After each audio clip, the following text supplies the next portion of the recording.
like I say, you have my permission to share the recording with anybody, Raymond James. You don't have my permission to share it with, YouTube or, Not sharing with anybody. world, but certainly. Okay, here we go. Woo! Off we go to the races. A mutual fund has break points of 25,000, 50,000, 100,000, and 250,000. Which of the following transactions might be considered a breakpoint sale?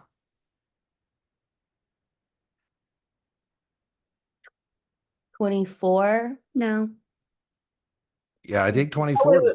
I'm with you, right? Because a break point, got to be careful on the test because break points are good. That's a client discount. Do you guys have Costco's where you hail from? Mm-hmm. Yeah, oh I yeah. love Costco. They have client discounts. I go, man, I don't need 2 tons of salsa, but God, it's so cheap. I think I gotta go for it, right? So 24 sounds like we're avoiding that. And the breakpoint sales are bad. That's when you're trying to maximize your commission by avoiding the breakpoint, right? So if we Right. have a breakpoint at 25 and we do 20, oh, redeems. Yeah. Oh, I see. RTFQ. I totally missed that one. RTFQ. Read the full question. Yeah. And in this 1 and 4. case, Emily, RTFA. Read the full answer set, right? So Mhm. they didn't buy it at 24. They redeemed it. All right. Every once in a while you're taking a cap. The guy who's in charge of this is a friend of mine, but every once in a while you get a question like this, gotcha question, you go, bastard.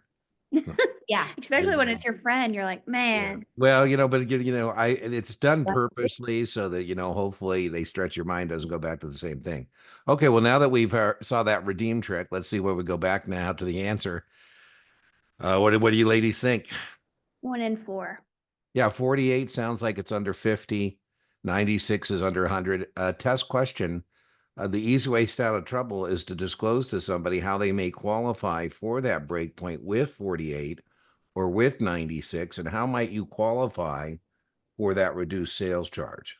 You ask if they have the extra funds. If they don't, you can do Letter of intent. There you go. A letter of intent. Good for how long?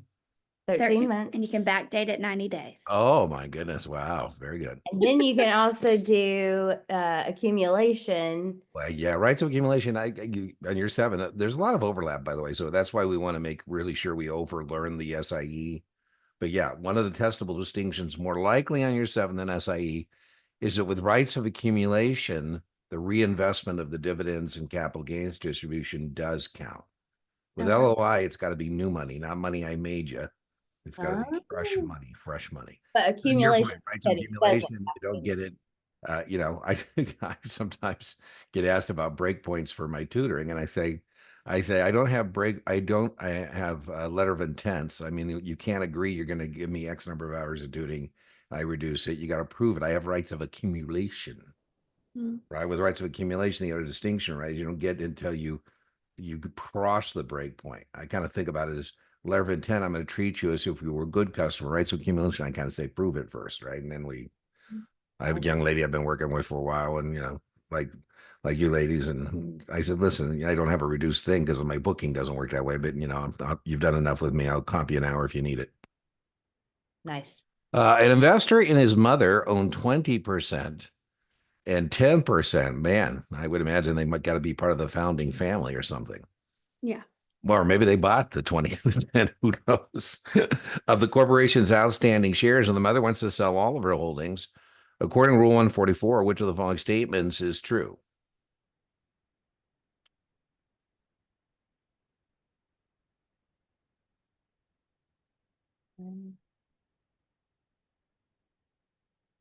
Would it be 1 and 3? 3. That's what I think. 1 and 3. A. Yeah, excellent. Excellent. She's a control person, also known as an insider. She is considered, let's see, mother, an investor in his mother own, and he's an affiliate, but she's also considered an affiliate. They can influence the decisions of a corporation. What was the number that triggers the being subject to this? 10. Yeah, more than 10. Exactly right. 10% or more. Mr. Buffett, Berkshire Hathaway, files his 13Fs, and he's brought himself below 10% on a lot of his positions. And I think it's because he doesn't want to have to comply with the volume limitations. He wants to be able to, moving forward, to dump stock if he wants to without having to file the form. Yeah. Information on the U4 is extensive, and it includes names and aliases and addresses, in addition to which of the following. I had a guy who told me he didn't read his U4 and he checked every box yes and called him and said, "Hey, let me read some of the things you said yes to." You know? Oh, man.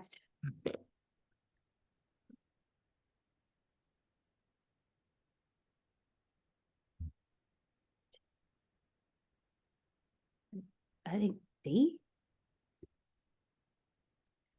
Going for C?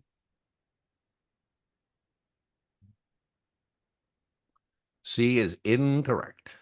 What I about think D? D. B as in boy is the correct response. 5 years of residency, 10 years of employment. Now there is a 3, and the 3 is the broker dealer is going to verify the previous 3 years of employment. Oh, okay. Right. Now, you 4 ladies, there are reasons for statutory disqualification. These are yes answers on the U4 that would, by statute, disqualify you from participating in the securities industry. Unless somebody from on high, the SEC or somebody says it's so okay, we're going to make an exception. And I used to in class say, did anybody check this box? Check conviction of a felony within the last 10 years? And this guy raised his hand and said, Bedina was no big deal. I said, well, you're a little confused, my friend.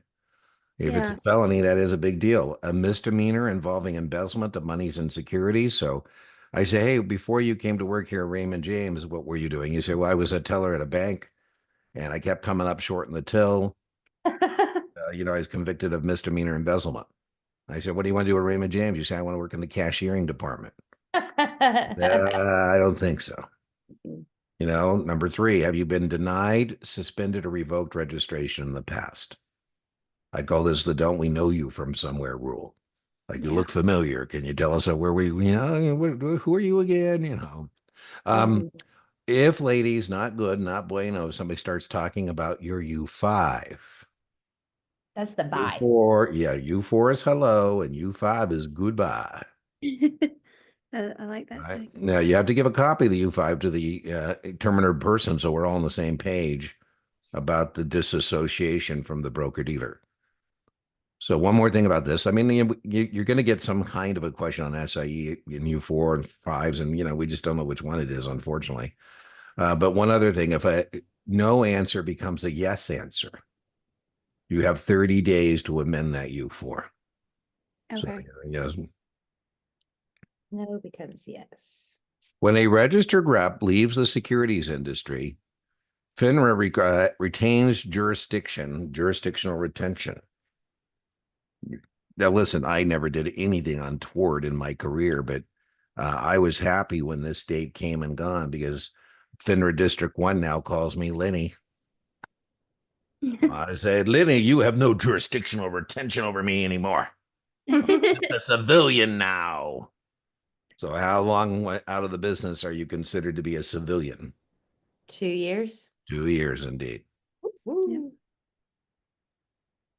Regarding a shelf registration filed with the SEC, which of the following statements are true? Thank God Boeing had a shelf registration. Boeing said, we need some more working capital. And they decided to issue $29 billion worth of securities using their shelf, which is nice because they need the money and they need it like right now. And if you go through that traditional process of a registration statement, remember, you're going to make the registration statement. You're going to sell securities to the public under 33. You're going to enter the cooling off period, the quiet time, all that stuff. With a shelf, you don't have to do that. And that's what a shelf registration. Better to have the securities on the shelf at the SEC registered and good to go, good to take down. Better to have them and not need them than need them and not have them. Right. So it would be 2 if So what did Boeing have to do in this circumstance to take down its shelf? D. D, you're correct about 4. You are correct about 4. And by the way, 4 is the most testable thing, is to know that as a well-known seasoned issuer of securities, a WICSI, Boeing is a well-known seasoned issuer of securities. So their shelf is good for 3 years. And then they have to tell you what's new material. So in this case, ladies, oh my goodness, I couldn't believe these engineers were on strike. And they were talking about not coming back anytime soon.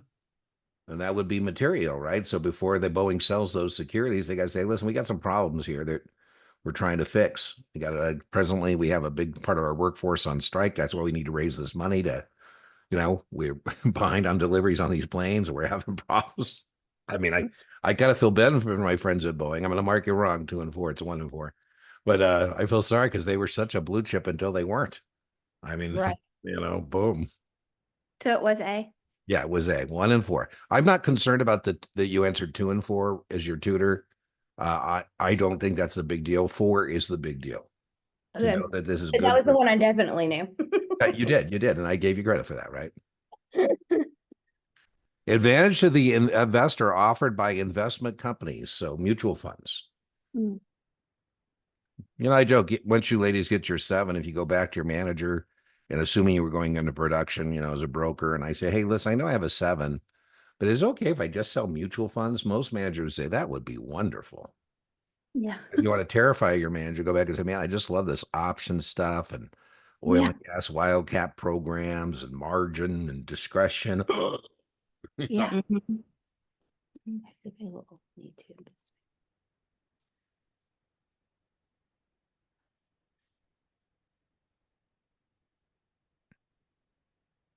One. A. 1 and 4. Think so. Well, C. Gotta trust your judgment on things, right? So trust your gut. Trust your gut.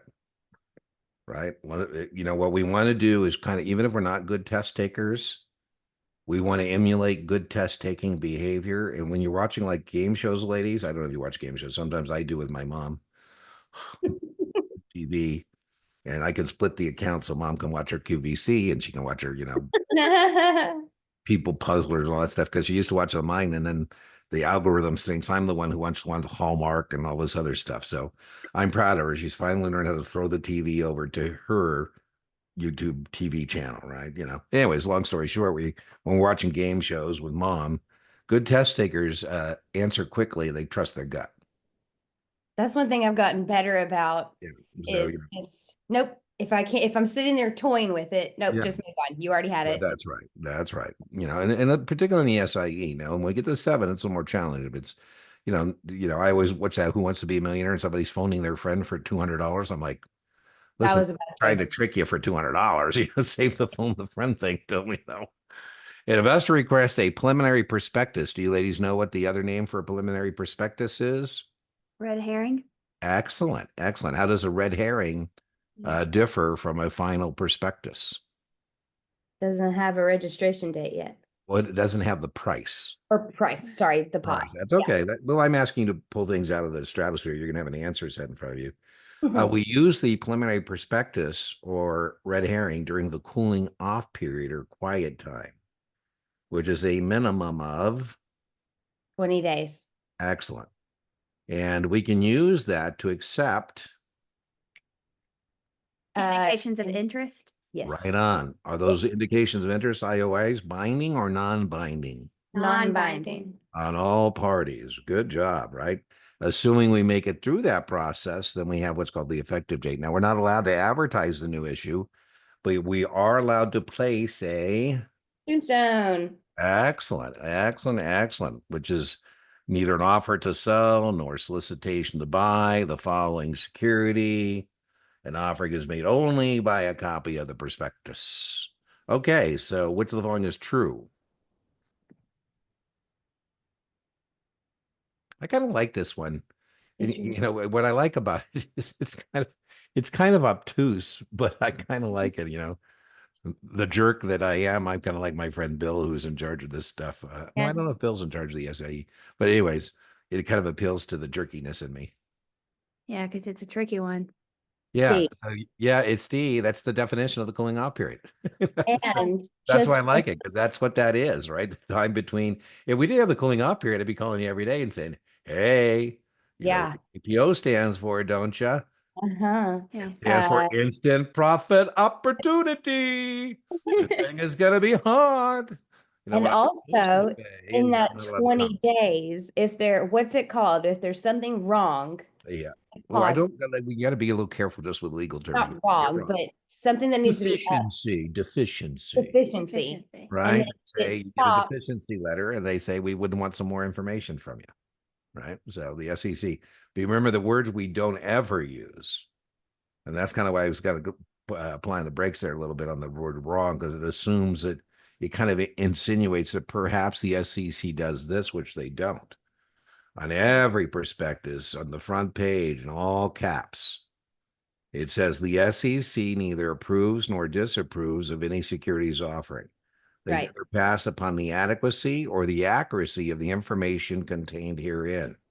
Sort I of love like the being like, no, last sentence. Any claim to the contrary is a criminal offense. Uh-oh. mhm. Listen, in our business, you have to try really hard to go to jail. I mean, you don't meet many, stockbrokers in prison, but this is one that can land you in prison, making a fraudulent distribution of securities to the public. Did you see Wolf of Wall Street? Oh yeah. Based on a real guy named Jordan Belfort. He went to federal prison. That's when he wrote his memoir, right? He had a cellmate, Tommy Chong, and they started telling stories. He goes, you want to make a book? He went to jail for violations of 33, making fraudulent distribution of securities to the public. Yeah. Under FINRA's COP, I think the good way to remember it is the COP. You do bad things, the COP may show up. The Yeah. code of procedure, right? So you get tested on the code of procedure, the code of arbitration, the code of conduct. Got a lot of codes, Hmm. right? And what's called the Uniform Practice Code. Under FINRA, code of procedure, which long is not a sanction that could be imposed against a firm or a registered person. D. Yeah, they don't have a badge and a gun. Right. I was joking about my guy in District Department of Enforcement, District 1 was where I spent my career, most of my career. And I told you my guy who does inspections and things was a guy named Lenny. Yet I think Lenny sometimes carries himself with the attitude that he has a badge and a gun, but he doesn't. Yeah. He's just a FINRA guy. Yeah, that one stuck with me. All the following securities are backed by the full faith and credit of the United States government, except, this guy's a tricky one. Yeah.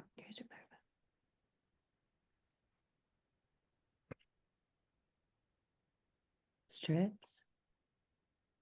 No. See, I would say B, bonds, but I think that's wrong. A. Now, this one's really tricky. We have two versions of what are called zero coupon bonds for Treasury securities. The two versions we have of these original issue discount bonds are Treasury strips and Treasury receipts. Both of those are very much intellectually the same. You buy that at a steep, steep discount, and then, you get an imputed interest along the way. Unfortunately, you owe taxes on, called accretion. Strips do come directly from the U.S. Treasury, and receipts are created by broker dealers. So Raymond James actually buys the bonds and strips them and creates Treasury receipts. And so that's why the answer is A. I think that's pretty obtuse because, to be honest with you, I wouldn't be worried if it's a Treasury receipt that's created by Raymond James by stripping those bonds or a strip. But, we do have to take the chance that Raymond James has put the money in the escrow account, doing all that kind of stuff, right? So the answer is A. I don't think you'd actually see this on your SIE, but I do think you would see another thing that has the full faith and credit of the United States government. And so I'm going to add an A choice. And the other one you should definitely know is Ginnie Mae.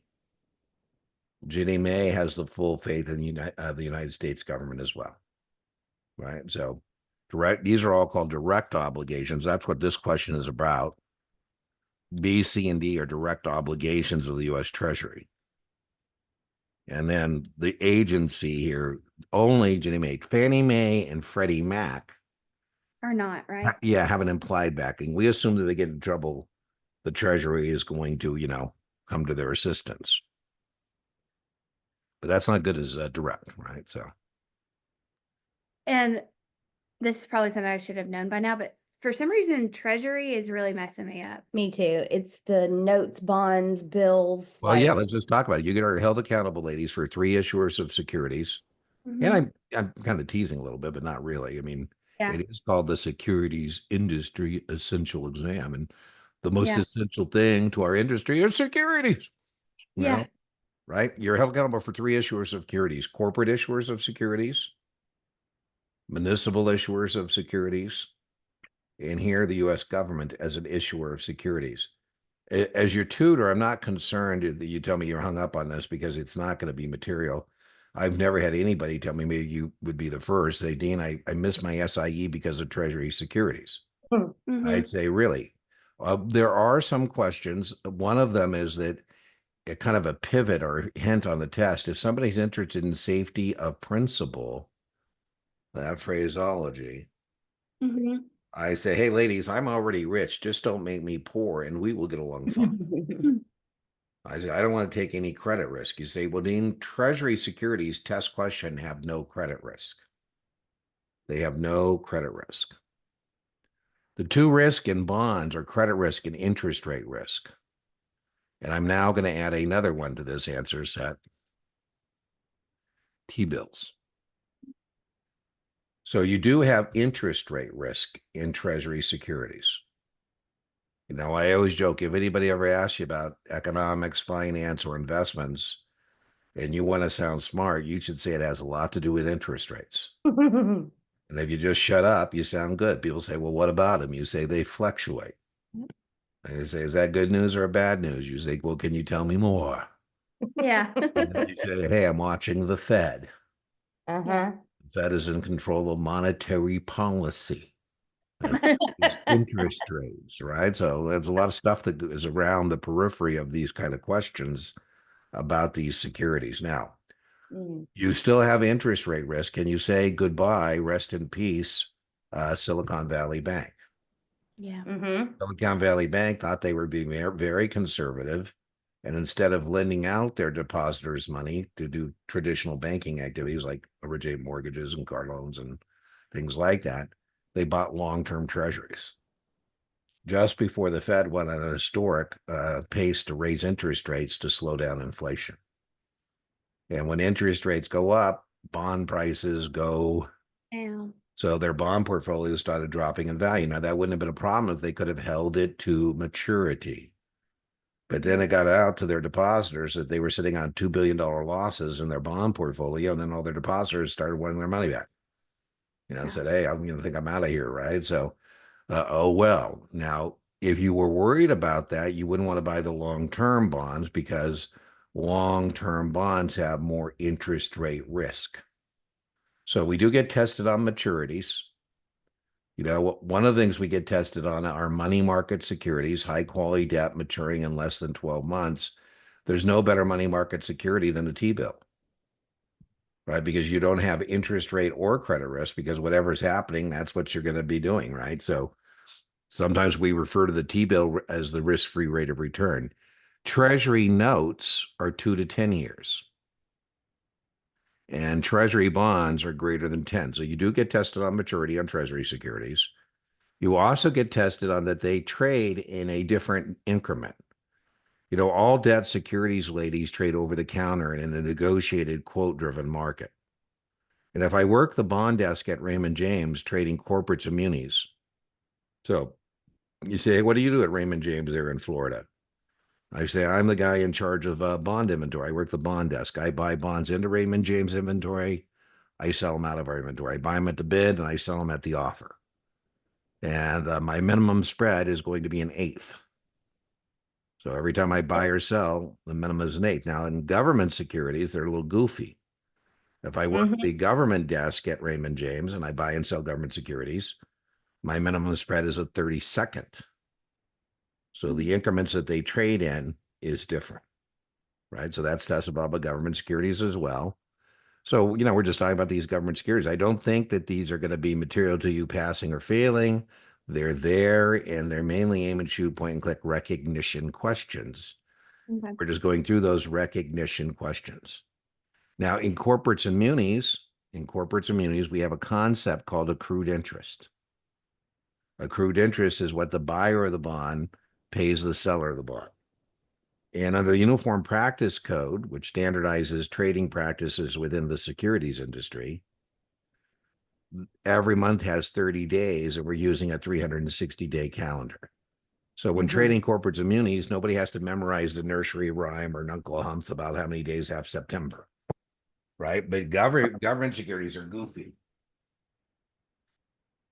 They're Not as goofy as they used to be, though. well, not that's exactly right. They're not as goofy as they used to be. I think what you're hinting at is now everything's T+1.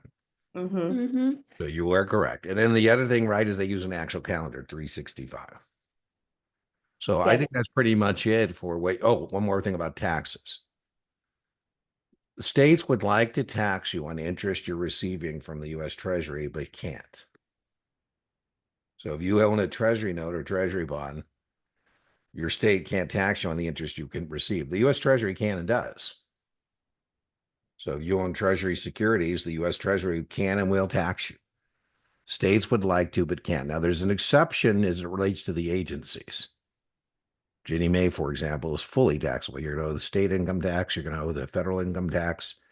And if you're fortunate enough to live in New York City or Philadelphia City, where they have city income taxes, Yeah. then you're going to pay that as well. But you said GMNA or the Ginny Mac that it's Ginnie Mae is free taxable. I can't imagine any draw of your SIE in which you don't get a question on Ginnie Mae. There's three things to know about Ginnie Mae, and whenever there's three of a thing, they love the accept format. Mm-hmm. All the following are true. Ginnie Mae's accept. Like we just got this one. They just like that accept format. Mm-hmm. The accept format allows them to test you on three of the things and only give you 1 point. Yeah. And so, they like it. Anyways, Ginnie Mae's test question number one. It's the only debt instrument that pays interest and principal monthly. Mm. That's testable. Test question number two. We said that Ginnie Mae's have the full faith and credit of the United States Treasury. That's not true of the others, Fannie Mae and Freddie Mac. And number three, we just added they are fully taxable. We said Treasury securities aren't fully taxable. They're just taxed on the federal level. But that one can do all three levels. Yeah, if you have a city income tax, right? Okay. Yeah. Okay. I spent a lot of my career in San Francisco, and it hurts my heart to be reading all the problems that they're experiencing in San Francisco now. And, I had somebody I was tutoring. I said, hey, how's our city doing? But anyways, they were talking about a city income tax. And I said, man, I'm not so sure that's going to be helpful. Because a Yeah. lot of those people live in Presidio Heights and Pack Heights, or guys like Dean. Even more of us are coming to Nevada or Texas or somewhere else. Where my brother is. Yeah. An investor in a direct participation program, AKA a partnership, wishes to divest a partnership interest purchased some time ago. You would correctly advise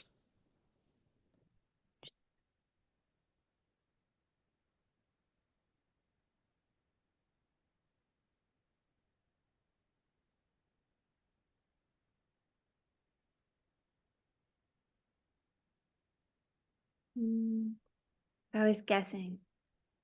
yeah, this is you're only going to get one or two. One of my favorite partnerships is the Golden State Warriors, and the former owner of the Golden State Warriors was a guy named Chris Cohan, and he got into some troubles and he had to sell the Warriors. And anyways, in 2010, I was sitting in the VIP bar. I sat on the floor for many years before I retired, and people forget we weren't very good at the time. When I started sitting on the floor, it was pretty cheap. And all of a sudden, now I'm looking around. I'm sitting like with Tim Cook and all these billionaire guys. I'm like, oh, I'm being priced out of this place. Anyways, this guy comes up to me and he goes, what do you think of the new ownership group? I said, well, I'm not a big fan of the partnership model as it applies to sports team ownership. I was hoping for Larry Ellison. He bid at 400 million, and he's not used to losing auctions. And I like the sole proprietor model where Larry spends 400 million, he's got billions behind that, and I'm going on and on and on. He goes, "Well, Dean, I'd like to introduce myself. I'm Joe Lakeup. I'm the general partner." I said, "Oh, I was saying, the idea that I'm going to go get 40 of my buddies, and we're all going to put up 20 million apiece to go buy the Warriors. I mean, oh man, I really sold myself under the bus there." I said, "Okay, well, listen, I got to walk it back." Never in a gazillion years would Chris Cohan ask Dean what he thinks about anything.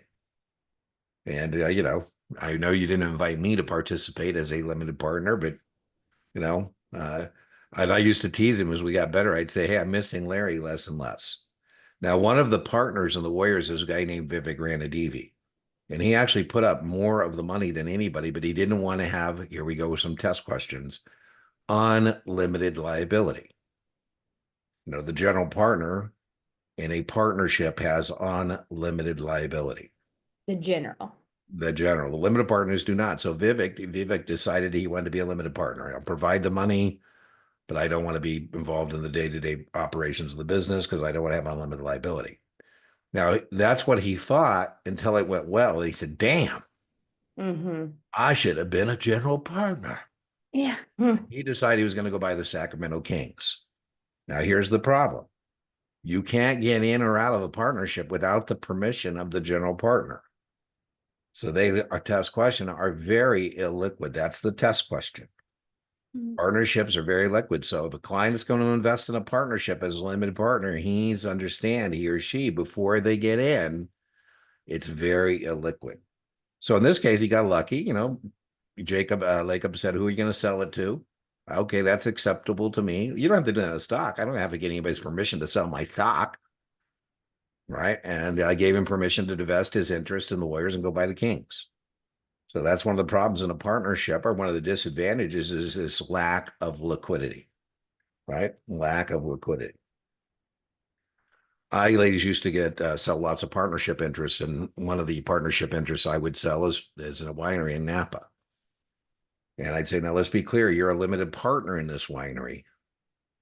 You're not somebody who gets to come up and start talking about, what you think the Cabernet should look like this year. Right? So limited partner, and you wouldn't want to, by the way, because that would violate your status. We're either going to sell these partnership interests privately, like the Warriors, or publicly.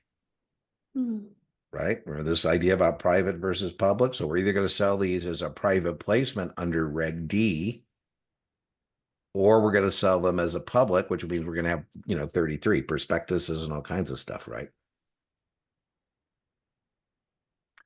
What are we going to do on this one? I'm going to mark you right or wrong. What was your guess? Is your guess right? If your guess is right, then we should do that. But the answer there is B. Now, again, it's like partnerships even on your 7 is only 2. All test prep vendors go way overkill on partnerships. I'm going to make a podcast episode where I can just rant about test prep vendors and how much time they spend on stuff that isn't really it's not target rich. I mean, it is what it is.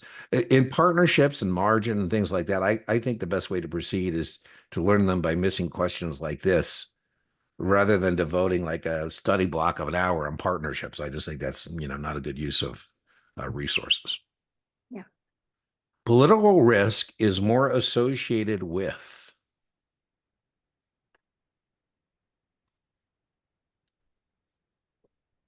C.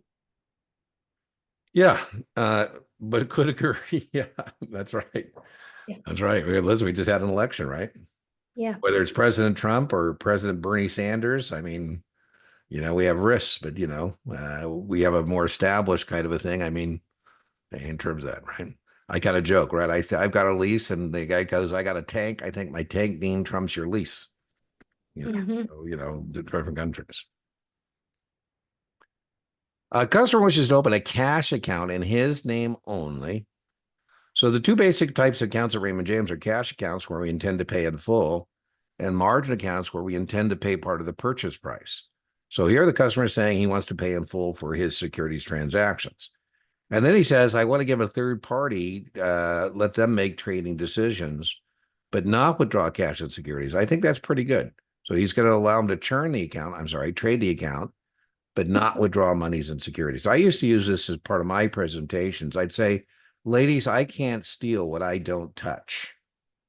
And if I don't have access to your cash and securities, that's less of a risk to you than if I did have that. Right. So what do we call that? A cash account with limited power of attorney. Right on. Full power of attorney is the distinction where I can do that, right? I was watching a show. It had nothing to do with our business. They were following a rookie around in the NFL, and the rookie in the NFL went into this bistro, and there was a retired NFL player, and he said, do you have any advice for me as an NFL player? And out of the blue, this guy says, never give your broker full power of attorney.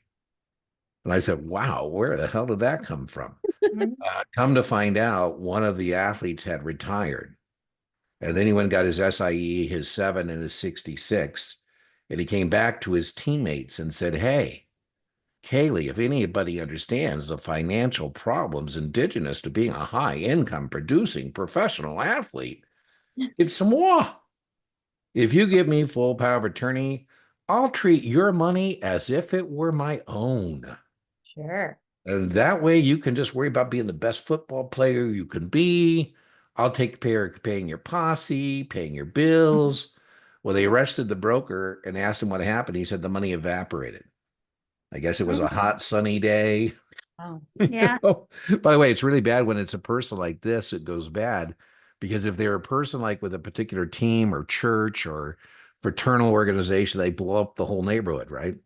So Right. it's just that one football player lost his money. When I was reading the story, they said that 2 or 3 of the guys didn't lose their money because they said, "Thanks, but I already have somebody I'm working with. And so no thanks." Right? So if nothing else, we might be protecting clients from people who are not as good stewards as we are.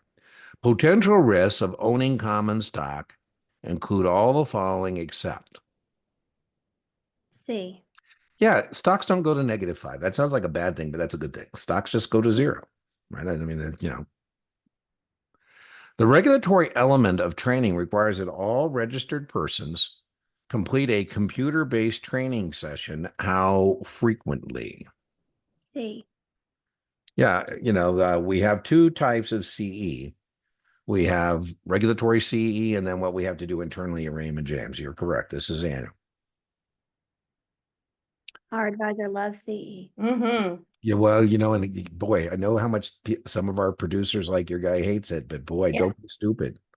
Yeah. Sometimes I've seen where people get in some major hot water by, "Hey, just log in as me and do this for me," or, well, don't be stupid, right? For a Right. real estate direct participation program, so here we go, another partnership question. I think you're only going to get 2 or 3 on the 7, and here in this draw, we've got 2 already, but which of the following is true?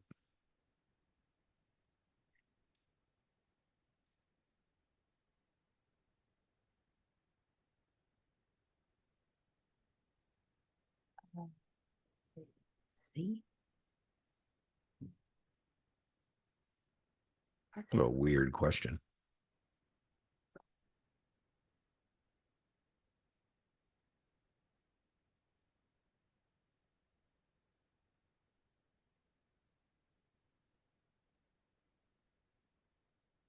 DDPs are so hard for me. Yeah, let me just I think this is a poorly worded kind of grammar question. So I'm gonna try and clean this up as it relates to the testable issues. The only 2 ways we can make money in an investment is income stream and or price appreciation. I mean, that's it. Whether we're talking about a stock, it would be the dividend and the price appreciation, a bond, the annual interest and the price appreciation, or down, right? If an investment has no income stream, no dividend, no rent. The only way we're going to make money is to sell it to someone else. So, ladies, we've just recently met, but I'm coming to you from my off-grid location. I've been spending a small fortune on this place, turning this place into something that's livable. And, I told mom I don't want to move her out here because it's in the middle of nowhere. And, she has a thing. And I took her to American Legion to play bingo, and I'll be damned, she took a fall. She's like, "Oh, that doesn't mean we can't live out here." I go, Mom. But anyways, somebody was telling me as the city slicker in the neighborhood that there's 40 acres down the road for sale. And so, maybe Dean decides he wants to buy the 40 acres. There's no income stream. So the idea, would I buy that 40 acres and I sit on it? And then so I someday sell it to someone else for more than I what? Bought it. Bought it for, right? That's the only way I'm going to make money. It's not like it's an apartment building and there's people paying rent out there. I mean, there's a bunch of, antelopes and, what are those things called? They look like pigs, javelinas, Yeah. So here, what I think makes this question difficult is Mhm. they're kind of camouflaging what they're getting at. And so the capital gain would be from selling the apartment building to someone else for more than we paid. So we form a partnership, we go buy real estate. As the GP, I say, ladies, the way we're going to make money from this portfolio of real estate is the income from the rents and then potentially selling our real estate at a higher price. This specifically says, though, income comes from the appreciation. No, that's from selling the real estate, right? So A is not true. Income can be derived from rents, yes, right? You know, as you ladies know, I'm an NBA fan. And one of the legendary NBA fans who sits on the floor at every Clipper and Laker game, my God, that's a small fortune. Mhm. And I said, where does his money come from? And he owns mobile home parks in Southern California. Mhm. So, you know, gets all that rent money coming in. He spends it all. Next month, it all goes back up again, right? That'll work it. All right. So income derived from rent sounds pretty good. Neither income nor capital gain comes from rents. No, that's income comes from the rent. In a stock, the income comes from the dividend. In a bond, the income comes from the interest, right? So that's how we're making money. Capital growth can be derived from rents. No. So given that, the only one that is intellectually coherent is this thing about income comes from the rent. I don't particularly like the question, but we do form partnerships to go buy real estate. You know, one of my favorite ones, if you watch one of my videos, someday you'll encounter it. I tell a story about Del Taco restaurant properties. You know, I have my tombstone up here where I was the big burrito #1 producer in Del Taco restaurant properties. And what we would do is go out and raise $8 to $10 million, buy all cash real estate and build Del Tacos. We did Del Taco Restaurant Properties 1, Del Taco Restaurant Properties 2, Del Taco Restaurant 3, right? And then what we get is 12% of the gross food sales from each of those locations. That's our income, right? And then we're hoping, and this is what we did. And at some point, we package up those Del Tacos and sell the real estate to someone else for more than we hope we originally paid, right? Mhm. That was one of my favorite. We didn't make a lot of money, but we did pretty good. You know, pretty good is pretty good, right? I'll take it. Right.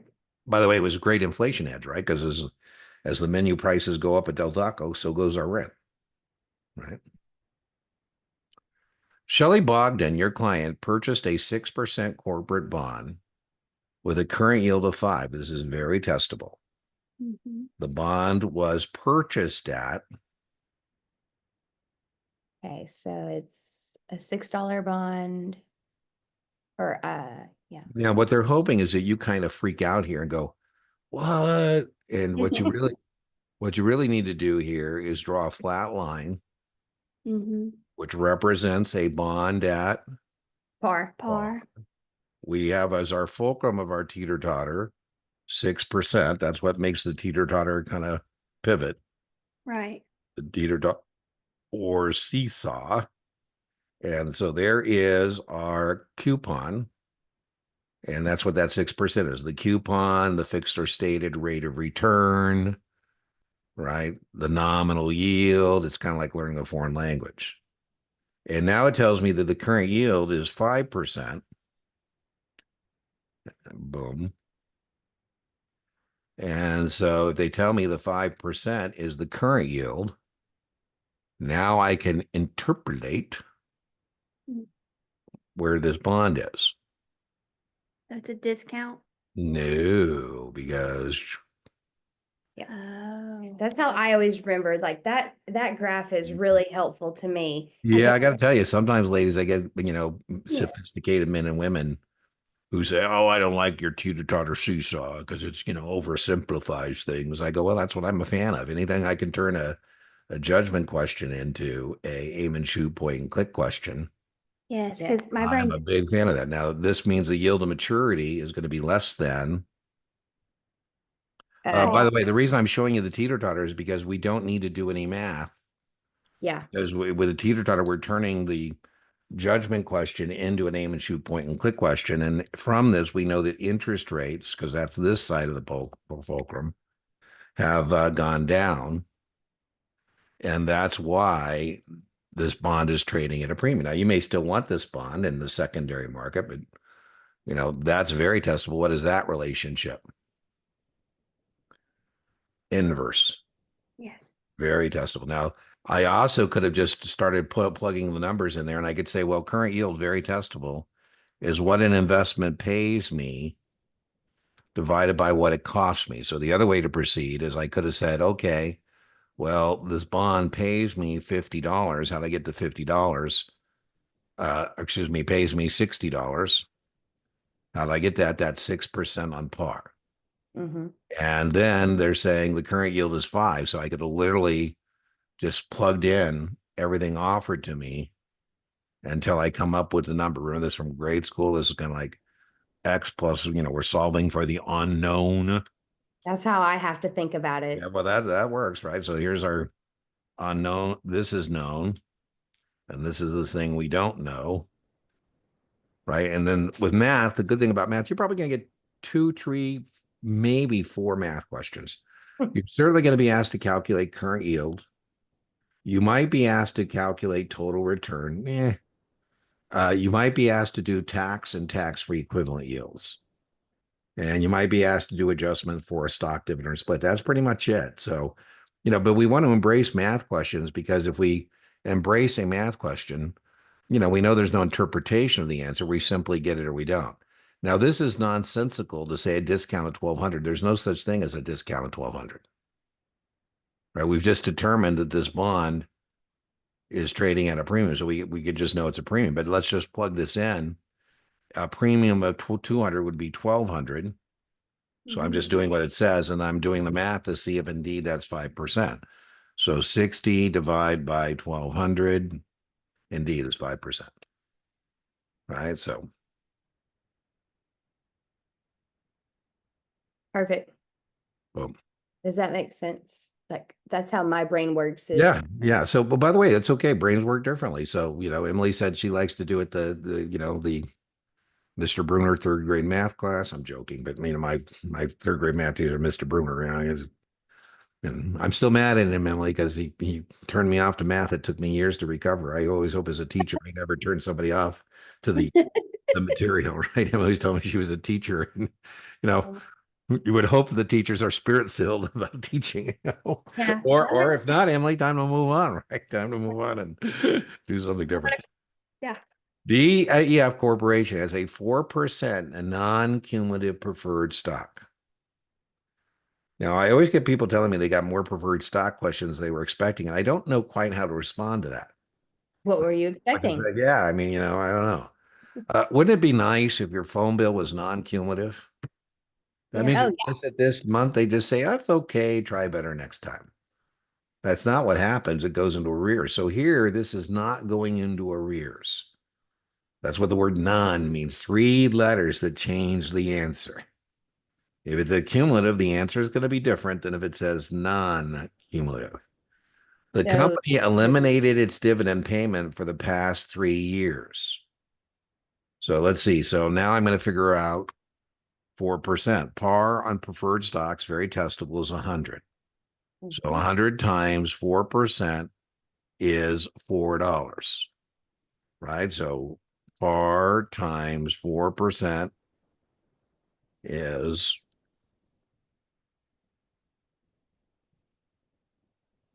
so that means $4 times 3. So I'm just figuring out what they're in arrears for. Is now in a position before paying. Oh, non-cumulative. See, I almost did what I told you not to do. I didn't pay attention to the 3 little letters. No arrears. Yeah, so I just did math. It isn't necessary.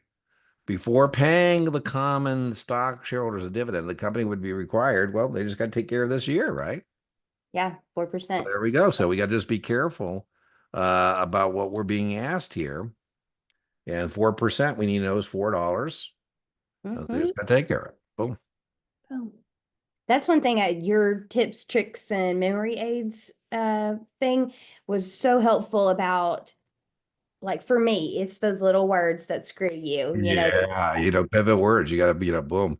And that's, So I reading the just, last question, reading the end is, I just because posted a then video. you're like, all the rest of that is nonsense. Well, that's right. And the other thing is that's why I always tell people too that one of the things the night before we want to get some rest, because you need your reading skills to be in top form. Yeah. You know that when I'm tired, my reading skills are not in top form, and we need to make sure that we're bright-eyed and we're bushy-tailed and we're ready to roll. Reg T, the initial margin requirement is set by Federal Reserve Board. Right on. Prior to 1934, we as broker dealers were in charge of credit extension to our customers. And that was called the Roaring Twenties. At the end of the Roaring Twenties, there was a crash, and we decided that maybe broker dealers aren't the best decision makers about credit extension to customers. And so we took it away from broker dealers, Raymond James, and gave it to the Federal Reserve Board. The Federal Reserve Board, Reg T, says that customers initially need to be at risk for 50%. So we're going to lend them money. They got to put up half, and we can loan them half. The Federal Reserve Board says we can't lend you money by a new issue. It's considered new issue 30 days from the effective date. That means you can't buy open-end mutual funds on margin. You can buy ETFs on margin. And we don't lend you money to buy options. Each of the following investments and practices are deemed ineligible for an IRA or any other retirement plan except. Wow, so one of these things is suitable, and three of these things are not suitable. D. Yeah, life insurance. I don't like any of them, by the way. Each of the following investments are deemed ineligible for an IRA or any other retirement plan except. Yeah, variable annuities are eligible, but boy, if I were your compliance officer, I would really be frowning on that. I'd say, man, what the hell are you doing? I guess it's the least worst answer. We don't put fine art into the retirement account. We don't do margin. Retirement plans and not my accounts very testable must be cash accounts. And then life insurance isn't a security, and we shouldn't be putting that in there either. I hate this question. I think it's a poor, very poor question. All these are leading economic indicators except. Now, the two ones you get tested on the test are stock prices. So D, you should definitely know as a leading economic indicator, and an inverted yield curve, where short-term rates are higher than long-term rates. Those are the two you're going to get asked about. I wouldn't really worry about these other ones, but leading indicators tell us where we're going. Yeah. Coincident indicators tell us where we're at, and lagging indicators tell us where we've been. So I don't think you should have been struggling with building permits being a leading economic indicator. Things that are going to be built. And then I told you for sure you should know the stock market. That's just, you need to know that. The stock market reacted favorably today. Yeah. Boy, that was crazy. President Trump looked at the market. I'm like, oh my God. Our stock went up like crazy. It's crazy, right? So, stock market is, a leading economic indicator. So now you have a 50-50. So now what you got to decide is which one of these is a locomotive, right? If we're trying to see in a train where we're going, we're going to look at the locomotive. Which one is the one we're going to look out the window to see where we're at? And which one is the caboose? When we see where we're going to go, where we've been, we look at the caboose, right? So B or C, which one do you think is not, of the two remaining choices, a leading economic indicator? Manufacture new orders. I would say New orders. I told you I'm in my off-grid place, Emily. I just ordered a propane tank to put out there. Is that got something that's going to happen in the future or something that's happening now? That's a leading economic indicator. Yeah. New orders. So it's Oh, so it is C. Nice. right. I had that until then I started thinking about like you were saying, like for the long term. Yeah, I think of it in tenses, like future tense, present tense, past tense. Okay. Brain also thinks these all have some kind of cash flow. Yeah, there you go. Yeah, and I would think too, like, I always think of like a map, right? If I get lost, Okay. I don't think anybody would use maps anymore. But if I got lost, I'd pull over to the side of the road. Let me gather myself. Let me look at the map. Okay, let me try and figure out where the hell I am. And I bet you kept that map in the pocket behind your passenger. I do. Yeah, I do. I can put it in the glove box, right? I used to have the very nice laminated maps, and in the glove. The big book. Buy 29 plans. The MSRB says it's a municipal security. Well, by God, it's a municipal security because they're in charge of such things. And they say it is. And if they say it is, well, then it is one. So they must therefore be sold by, I kind of like this one. We should definitely know that municipal securities are exempt from 33. Investment letter. Well, it's not an investment letter. When selling brand new muni bonds, we use what our muni securities, we use what's called an official statement. I Mhm. always That's mix the those up. prospectus equivalent. The prospectus. The investment letter would be if I'm selling you like unregistered stock in a Reg D offering. Right. So That's it's, what an investment letter is? yeah. Okay. And the official statement, I like this one. I don't like that it's using 529s to ask this, but we should definitely know that municipal securities are exempt from 33. When Congress passed 33, the Prospectus Act, sometimes you get questions right by covering the screen. Are they asking me about, paper prospectuses, 33, people, places, 34. Yeah. But in 33, they said your own government wouldn't rip you off. And so the US government is allowed to sell brand new securities without making a registration statement. And then states say, well, if you don't have to, we don't have to. Mm-hmm. As Raymond James, public finance. So Raymond James has corporate finance, men and women who raise money for corporations, and Raymond James has public finance, men and women who raise money for municipalities.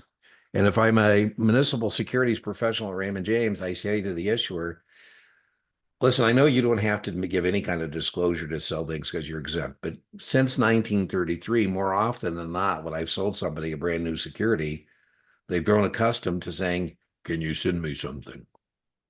Yeah. A prospectus. And so it would be very helpful if we had a disclosure document, something like a prospectus that would help people make informed decisions. And the municipal issuer says, well, we don't have to do that. I go, I know you don't, but I do because it's kind of backdoor regulation. The MSRB says we as broker dealers have to make sure that we're not omitting material facts about the 529 or the GO bond or the revenue bond. And so the official statement serves that purpose. A call option reaches its expiration date and goes unexercised. So 3 or 4 option questions. I think this is a fair one. So there's 3 things that can happen to an option contract. I think, ladies, a good way to remember what can happen to an option contract is T. The option contract can be traded. The option contract can be exercised. Or The expire. option contract can expire. And here they're saying that this contract expired. Right now, they're being kind of obtuse to not say expire and say unexercised, but that's the same thing. This means, so what does it mean? So somebody's going to get to go neener, neener, neener. Yeah. Yeah. A. A. Hey, you say the buyer loses the premium. You are correct. And you're saying the writer gains the premium. You are correct. I like this because this illustrates that option contracts have 2 parties. Mm-hmm. Mm-hmm. I like this question. It Mhm. also illustrates that it's a zero-sum game. That means for every winner, there's going to be a loser. Yeah. We hope the buyer could afford that loss, right? Pretty easy to qualify as somebody wants to buy an option. This is money you can afford to lose. Mm-hmm. Right. And then I always think of the person who's the writer writing the contract as the potential victim. By the way, that's always going to be the case, by the way, that the buyer of an option position can only lose their premium. Right. And the seller of an option position can only gain that premium. Mm-hmm. A customer receives a margin call for $3,200. To meet the deposit requirement, which of the following can be deposited? So Raymond James margin clerk says, hey, the client owes $3,200.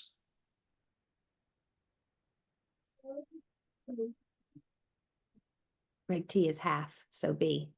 Yeah, but they're already giving you the Reg T call. So this is Kaplan being jerks. Oh. Wait, It's hold on. margin call. When Raymond James margin clerk calls you and says that the margin call is $3,200, they're telling you to either collect $3,200 in cash or get a collateral that will take care of it. Right. So we don't see in this question any cash for 3,200, right? Right. So I call the customer, I say, hey, got a margin call for 3,200. You say, well, Dean, can I meet that with collateral, security collateral? I go, yeah. If you want to meet it with collateral, then you would have to give me twice that. Oh. So the answer here, and I think cash. there's This is like sort of the difference between a discount at the pump when you pay cash. that's You right. don't get the discount if you give. Yeah. So here's what this is basically saying. This is the classical margin equation, right? So this is what this looks like. The guy wants to buy this, and if he wanted to give me cash, right, he'd give me $3,200. And now he's saying that he wants Raymond James to lend him that entire 6,400 on T+1.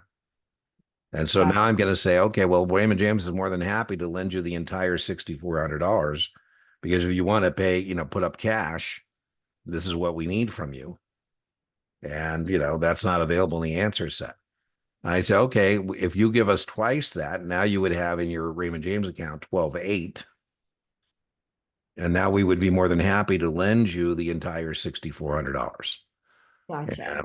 to pay for that purchase. So now this is what it looks like now. You're borrowing more money from Raymond James in this scenario because now instead of borrowing $3,200 from us, you're buying 64, borrowing it. So it's a recognition. Most of the margin questions are recognition on your test. This is kind of like I told you before. I don't think margin is going to be a big deal. We certainly need no documentation to open the account. The credit agreement, mandatory, tells you that you're borrowing money from Raymond James, you're paying interest. The hypothecation agreement, mandatory. This is where you say you understand that you're putting your securities in street name, the name of Raymond James. And if you don't meet your responsibilities, we're going to sell you out. Mm-hmm. And then the loan consent form, which is optional. This is where we say we have other Raymond James customers who wish to establish short positions. May we lend them your securities? And you can say yes or no to that. That's an optional part of the agreement. And the other thing we get tested on is stupid but testable, FINRA's SRO for a new account. Not Reg T, $2,000. If you're going to buy less than two, you pay in full. Between $2,000 and $4,000, that's for a new account. Stupid but testable. It's on every exam. And then we should have a recognition know that customers get 2 additional days under Reg T to pay for this or deliver the securities in this case. We don't want to tell a Raymond James customers they get 2 additional days under Reg T because we don't want to use Raymond James monies and securities.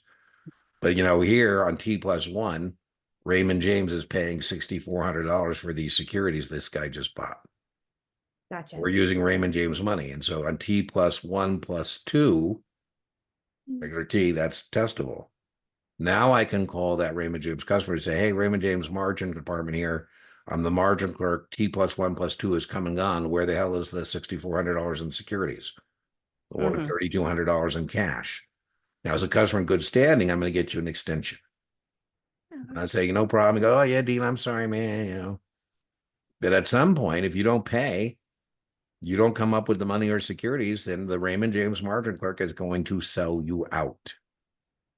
Right? So you bought the security, you never paid for it. We sold you out. That means you didn't use your money. You used Raymond James money. What do we call that when a customer buys and sells and doesn't pay for the buy? We call that a free ride. You took a ride that you didn't what?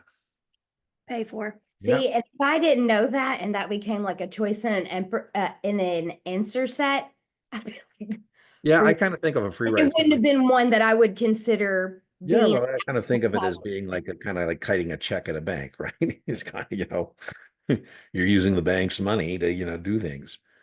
I was talking to somebody and he said, well, you never seem to have problems I have with the bank. I go, well, they don't think I'm trying to take advantage of them. I mean, they're going to clear the check for me because it's not like I'm, you probably have a pattern of looking suspicious, he was kind of, he was kind of looking at me like, are you saying yeah, but anyways, if there's a profit, so we buy the stock for the customer, he doesn't pay for it. By the time I sell him out, there's a profit. I have to send it to him. But then I say, you free rider, I'm going to test question freeze the account. And so now I call you and I say, hey, you never paid. I got you a couple of extensions. I gave you a mailgram and I sold you out. And so, there's a profit. You're entitled to that. But for the next 90 days, test question, you have no credit privileges. So be careful here. It doesn't mean if your account's frozen at Raymond James, you can't do business. What it means is you'd have no credit privileges. We want your money in that Raymond James account or your securities in that account before we transact with you. Right? So they're entitled to the profits. Yeah. But Yeah. that doesn't mean that we're going to keep doing business. Well, no, remember, I always joke that we are allowed to say, you're, listen, we always can say, instead of that, we're going to freeze you for 9 days, just say, hey, we want you to take your action elsewhere. House requirements can always be more stringent. They just can't be more lenient. Right. So, yeah. So we certainly can do that, but we have to give them the profit. I was the head margin clerk. He's retired now, but he was a friend of mine at Schwab. And I forget how it come up. We were talking, and he says that Schwab's, you wouldn't want people to know your own internal procedures. This is years ago, and maybe this is not true anymore. But he said that they give them 3 free rides before they reach out and explain it to them and say, next time you do it, you're either frozen or out of here. And Yeah. I said, I was joking. He goes, what are you laughing about? I go, I would never want my customers to know I get 3 because I'd be going, okay, I got one more. Yeah. Yeah. Here it is, man. I got one more before they shut me down. Okay. Yep. And is that over the life of the relationship or Oh, I that? don't know. I don't know if it resets. I have no idea. I'm Uh, just curious. Like, I mean, I can't imagine. I've never heard of I would this imagine at some in point, kitchen. I 'Cause always think of our business, and the analogy I like our business is kind of like a casino and the house requirements of a casino. Right. Mhm. At Okay. some point they might say, hey, Dean, you maybe can play at Binions, but you can't play here anymore. Now, Yeah. by the way, the gaming commission might say, hey, you can't play anywhere. Right. So there's a difference between Raymond James taking action based on a house requirement. I think there's going to be a lot of unhappy customers that rest in peace, TD Ameritrade. TD Ameritrade is no longer with us. But TD Ameritrade had house requirements that were very advantageous to customers, very loosey-goosey. Yeah. Schwab does not. And I was reading where a lot of these TD Ameritrade customers are not happy because there's people at Schwab reaching out and saying, welcome to Schwab. And Yeah. go over some of the margin requirements of Schwab as compared to TD Ameritrade. What? At Raymond James, a lot of Raymond James, like maybe your producer, but there's a lot of Raymond James producers who come from other places, Merrill Lynch, Morgan Stanley, UBS, and they come to Raymond James to have more freedom and a higher payout. And so maybe that's one of the things that they find attractive. They can tell their customers, hey, Raymond James, the house requirements are a little more advantageous to me as a broker and to you as a customer. Mhm. Yeah. A customer wanting to open a margin account is told that securities will be held in the street name. I like this. That means the securities will be registered in. The name of the broker. Yeah, that's what that means, right? Now, in a cash account, you have a choice. Name ones. I just You think can about, when you see an account opening, there's always that part. Yeah, I always want you to do this. Even a cash account, you have a choice. I go, listen, you do put in street name. Backstage, I can do a lot of things for you. In a margin account, I said, listen, you have no choice. It's going in street name. Yeah. Okay. I always joke, I joke about these terms outside of our securities industry. Cop pulls me over. He says, Dean, do you have the pink slip to the car? I go, no, I have hypothecated the car to the bank. They have the title, right? They'll not know. I call the cops. I go, hey, somebody stole my car. They say, Yeah. Dean, are you down a couple payments? Oh, what do you mean? Yeah. Dean, maybe your car didn't get stolen. Maybe the person who owns it took it back from you. It's regular way settlement for the purchase of an equity option occurs.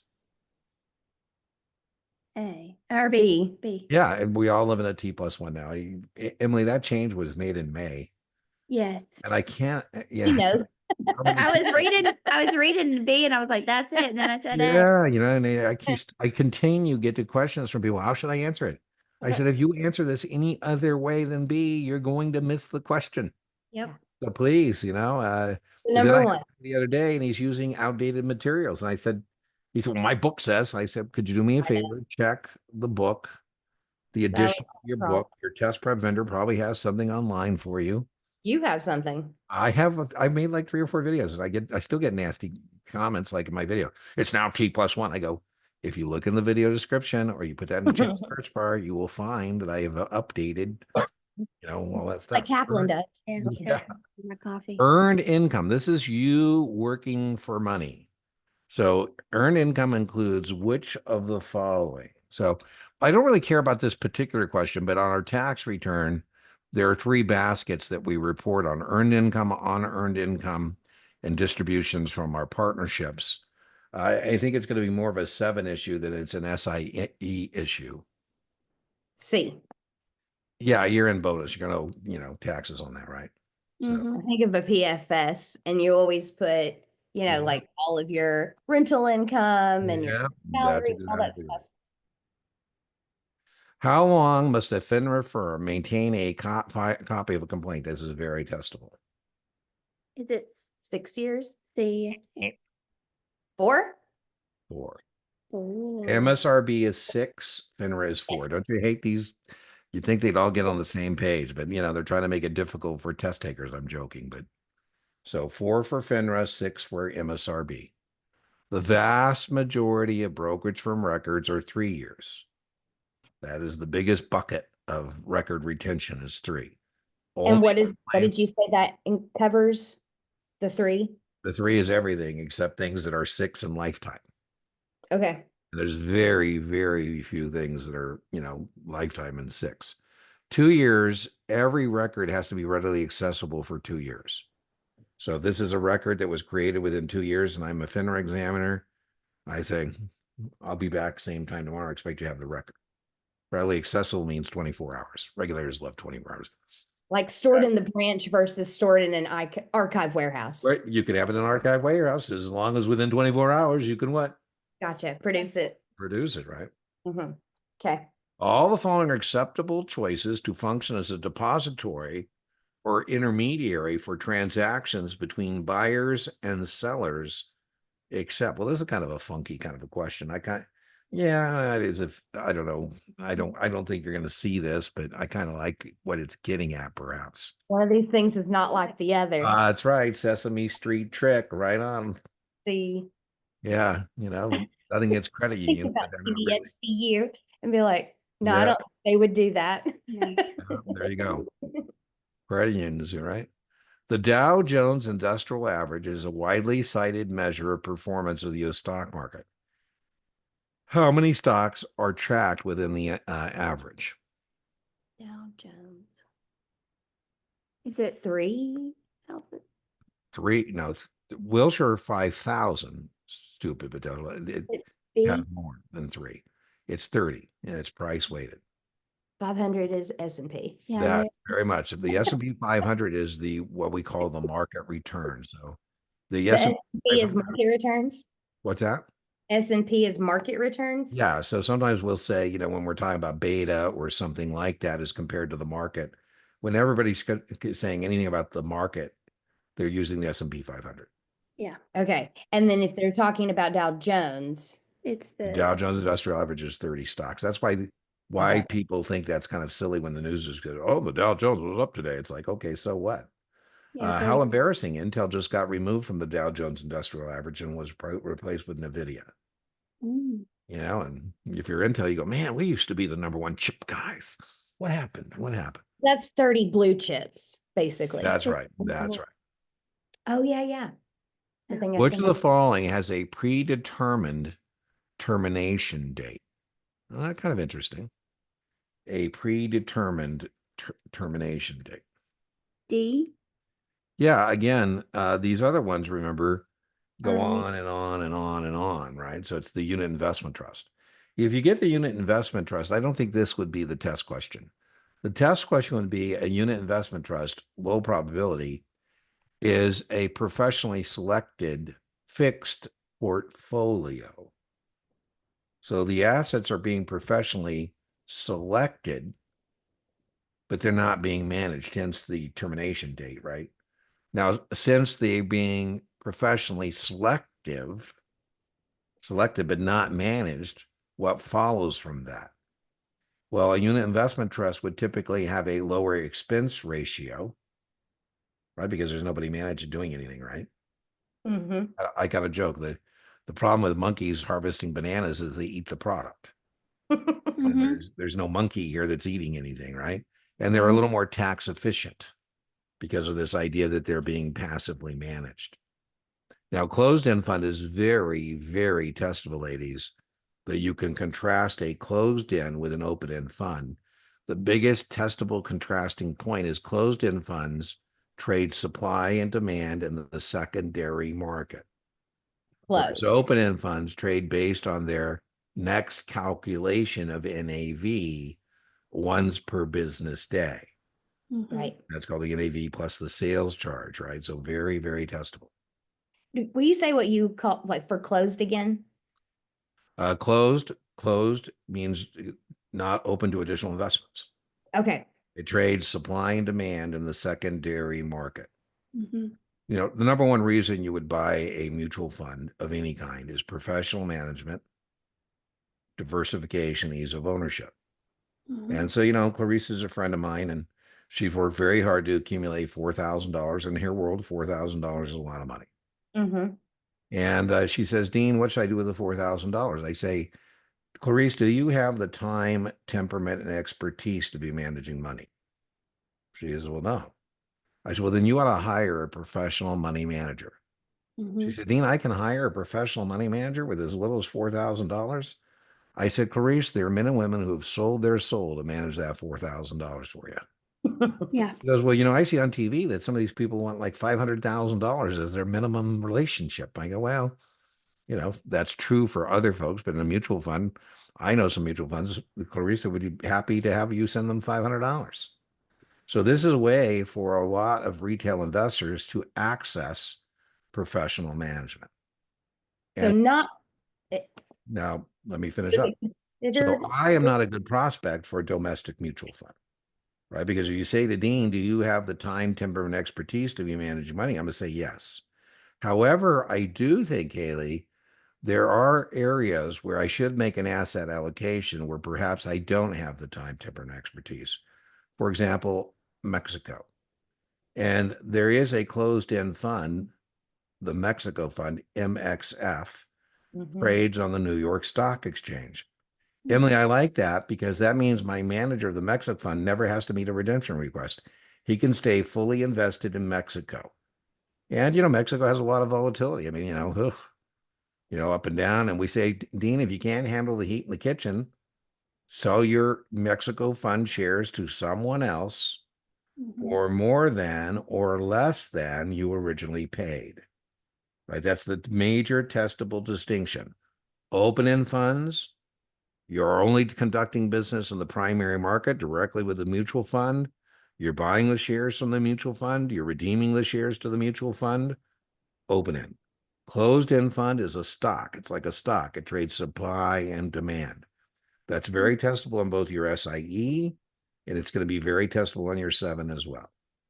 Okay. Right on. Open, continually offering new shares to the public. By the way, that means continually offering new shares to the public. That means not only does an open-end fund have to comply with the Investment Company Act of 1940, they're also going to have to comply with the Securities Act of 33. Mhm. That's open. That's Yeah. right. Going to have to give people a prospectus, right? So they can make an informed decision, right? I would imagine Raymond James, geez, your Proof product list probably has a lot of different mutual funds you can get people involved in, Mhm. Oh yeah. right? And, by the way, I used to tell all my baby brokers, I had a Raymond James baby broker. That's a term of endearment. It's not a derogatory term. It's somebody in the securities industry. I'd say, hey, why don't you look at our approved product list of Raymond James and call up some of those wholesalers and have them come out taking lunch. Mhm. Well, See they who- try to take us to lunch all the time. Yeah, I mean, they'd love it. I mean, they get to put it on their report, and that's fine. So, all of a sudden I see my wholesaler in my office, and he's talking to one of my baby brokers, and I see him, whip out a money clip, and I see him putting $100 bills on the baby broker's desk. Mm. And I say, hey, well, what was that all about? He said, Dean, he asked me what would it take for me to sell his fund exclusively to Raymond James customers. And I asked him, to the detriment of Raymond James and its customers, he said, if need be. And he gave me $1,000. I said, really? You must have missed this on your SIE, on your 7.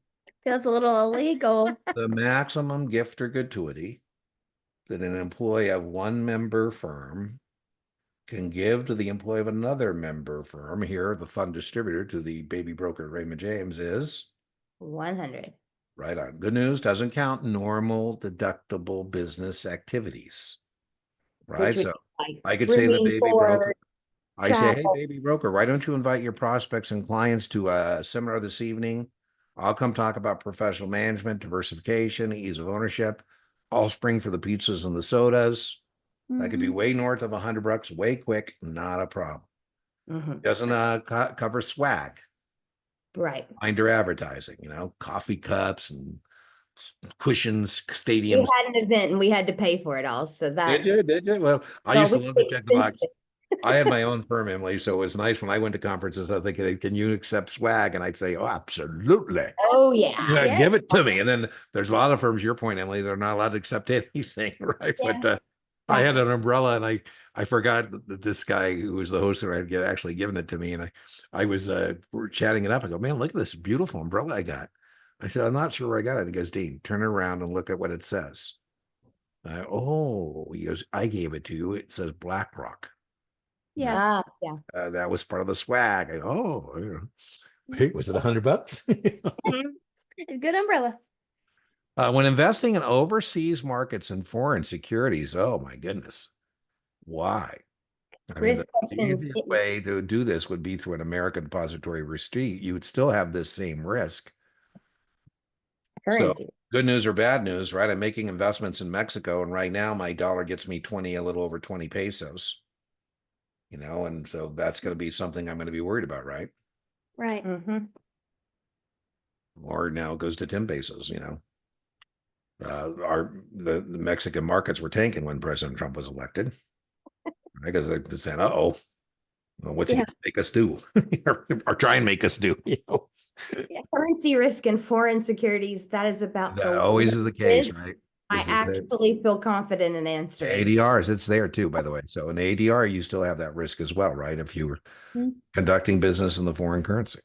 Mm-hmm. By the way, I joke, I am a U.S. importer. So I like a strong dollar. Mm-hmm. Because that means I can buy more scotch, I can buy more Swiss watches, Yeah. sapphires from Thailand, more Woo. from my Mexican friends. So I would like a strong dollar. If I'm a U.S. exporter, I would like a weak dollar, not a strong dollar, right? So a lot of people now are talking about what's going to happen with the trade. You get tested on trade balances on your SIE, and what's going to happen based on what may happen with the dollar. Right now, the Fed is lowering interest rates, and that makes the dollar less attractive than it was at 5% versus 4%. And President Trump has said he likes a weak dollar. So U.S. exporters are going, "Yoo, that would be good for us," right? It's going to be bad for Dean because that means I'm not going to be able to buy as much stuff. Yeah. Gotta get more expensive. Yeah, that's exactly right. Which of the following option positions would offer a full hedge? I love this answer set, ladies. I hate these. Love this answer set. We have two types of contracts, calls and puts. Mm-hmm. You either I buy was them or sell them. opposites. There are our four basic option strategies. Yeah. Yep. Right? Those are our things. So I like this. Now, when we hear the word hedge, we should know to hedge a stock position, we got to pay the premium. Right. Right. So Wow. we should have been able to get this to a 50-50 pretty quickly. So now we got to decide, what do we want to hedge a short stock position? So if I'm selling short the stock, I want to be able to do what's called the offset. I want to be able to buy back the borrowed stock at a set price. I want to be able to buy the stock because I've already sold the stock. Yeah. So I'm interested in being able to buy the stock. So I could either do a partial hedge and oblige myself to buy the stock, or I could do the full hedge. That is the full hedge for a short stock position. This is the full hedge for the long stock position.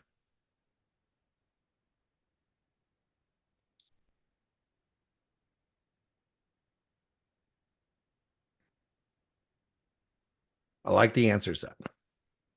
You're going to get 3 or 4 option questions. Most of them are going to be recognition. Okay. And when do options expire? I wasn't sure what we had decided to do today, and if we weren't going to be doing a practice test, I thought, well, maybe we could do like introduction to options. And the reason that I like my introduction to options, and you can watch it as a video replay, Good one. I It's a have lot. every recognition question on the SIE in there. And I've even pulled questions from the SIE practice exam. That's one of my favorites because you're like, listen, you're gonna have 8 questions. Yeah. This Yes, is what they're gonna be. that's So right. So yeah. So anyways, that video people has, who watched it. and now I'm telling you too, this is the answer set that's so important on the test. You're only getting maybe one strategy question like this, maybe two, mostly recognition. But hey, the ladies, the more work we can do on options here on the SIE, the more dividends it's going to pay for us on Series 7. Yeah. Right. So, we want What did to you say? What did you say what it means, the short put? short stock. Well, short put, well, let's just do that. I mean, these are called contract specifications. So at some point, I would not want you to be struggling that is a choice to buy the stock at the strike price. Right? That's a call contract. Right? Choice to buy the stock at the strike price. And we'll put it to. And this, at some point, I would hope you, again, two-party contract. This is an obligation to sell the stock at the strike price. Okay. I think a lot of people think there's a zillion things going on with options. There's not. No. There's just two types of contracts, calls and puts. You can either buy them or sell them. Short put is an obligation to buy the stock at the strike price. For SIE test purposes, I don't think that's ever going to be the right answer. Now, in the 7, that might become a right answer, but for SIE, that's very rarely going to be the right answer. I can't even think of an SIE question where short put is the answer, because usually what we're being asked about is generating additional income on a long stock position, which is a covered call, which is B. And we just don't ask that on that. And this is a choice to sell the stock. And the two players at the strike price, the two players we have in the options game are speculators and hedgers. Speculators and hedgers. We have people who are coming to the options market to protect. And we know that when we hear the word protect or hedge, that we're going to buy. It's kind of like an insurance contract, right? You pay a premium. And this would be to protect or hedge that short stock position. And this would be the hedge to protect the long stock position. That's long call versus long That's put. right. That's Okay. right. So with your protection, you're buying the option. And the other thing we want to be aware of is for this would be for income. So if the question says income, we know we're selling the option. Okay, so short means income. That's right. Short, seller, writer. It's like learning a foreign language, right? Long, Yeah. buyer, Why do hold. you have so many damn choices? Like Well, I mean, cut down on all this jargon. It would well, be a much smaller book. and again, it's not jargon or nomenclature or vocabulary people use outside the industry, but you can test it on how you establish a long position. Mm-hmm. Opening purchase. I use the example of you ladies. You did an opening purchase. You went long 2 hours of tutoring. Okay. Right? I did an opening sale. I brought in the money. If I didn't want to spend a couple hours with you ladies, I shouldn't have collected the what? The money, right? So that was an opening sale, right? So, it's, I drive people nuts because I like to use the terms outside of our industry, right? Mm-hmm. Hey, I'd like to go long, latte. Yeah. You want to buy it, right? And maybe Yeah. the barista says, short a latte, short a latte. An order, when triggered, becomes a market order is called.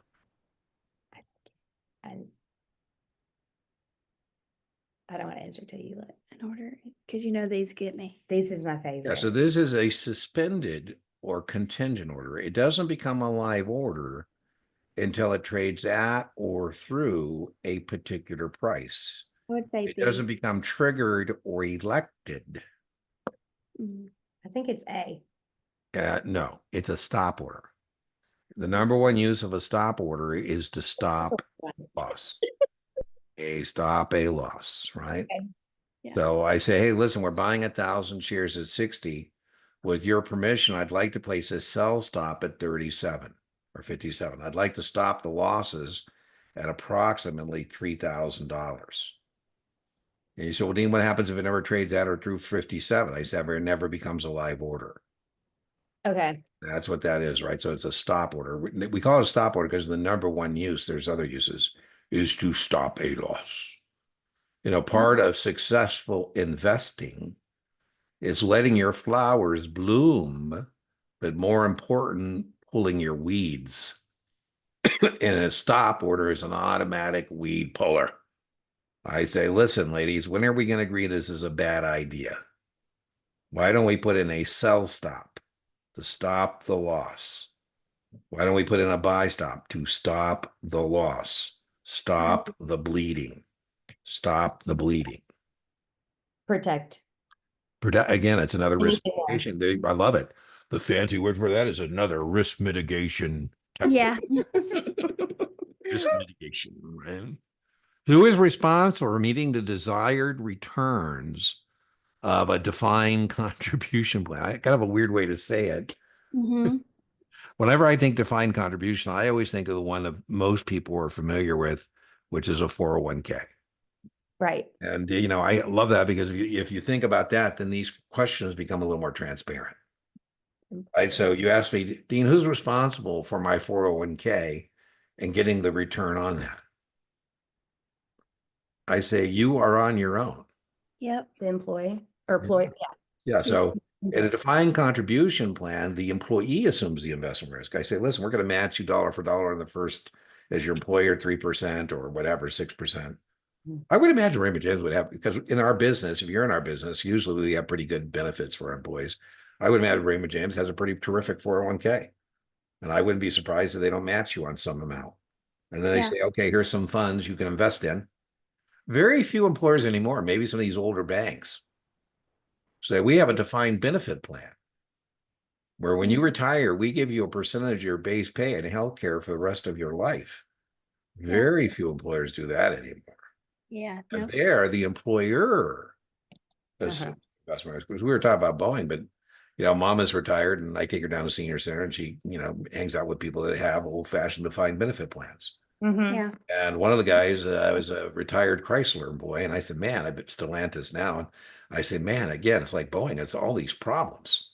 And Yeah. I said, how are you? And he goes, Dean, he says, well, the thing I'm concerned with is I'm not concerned about my health plan because I get that through the UAW.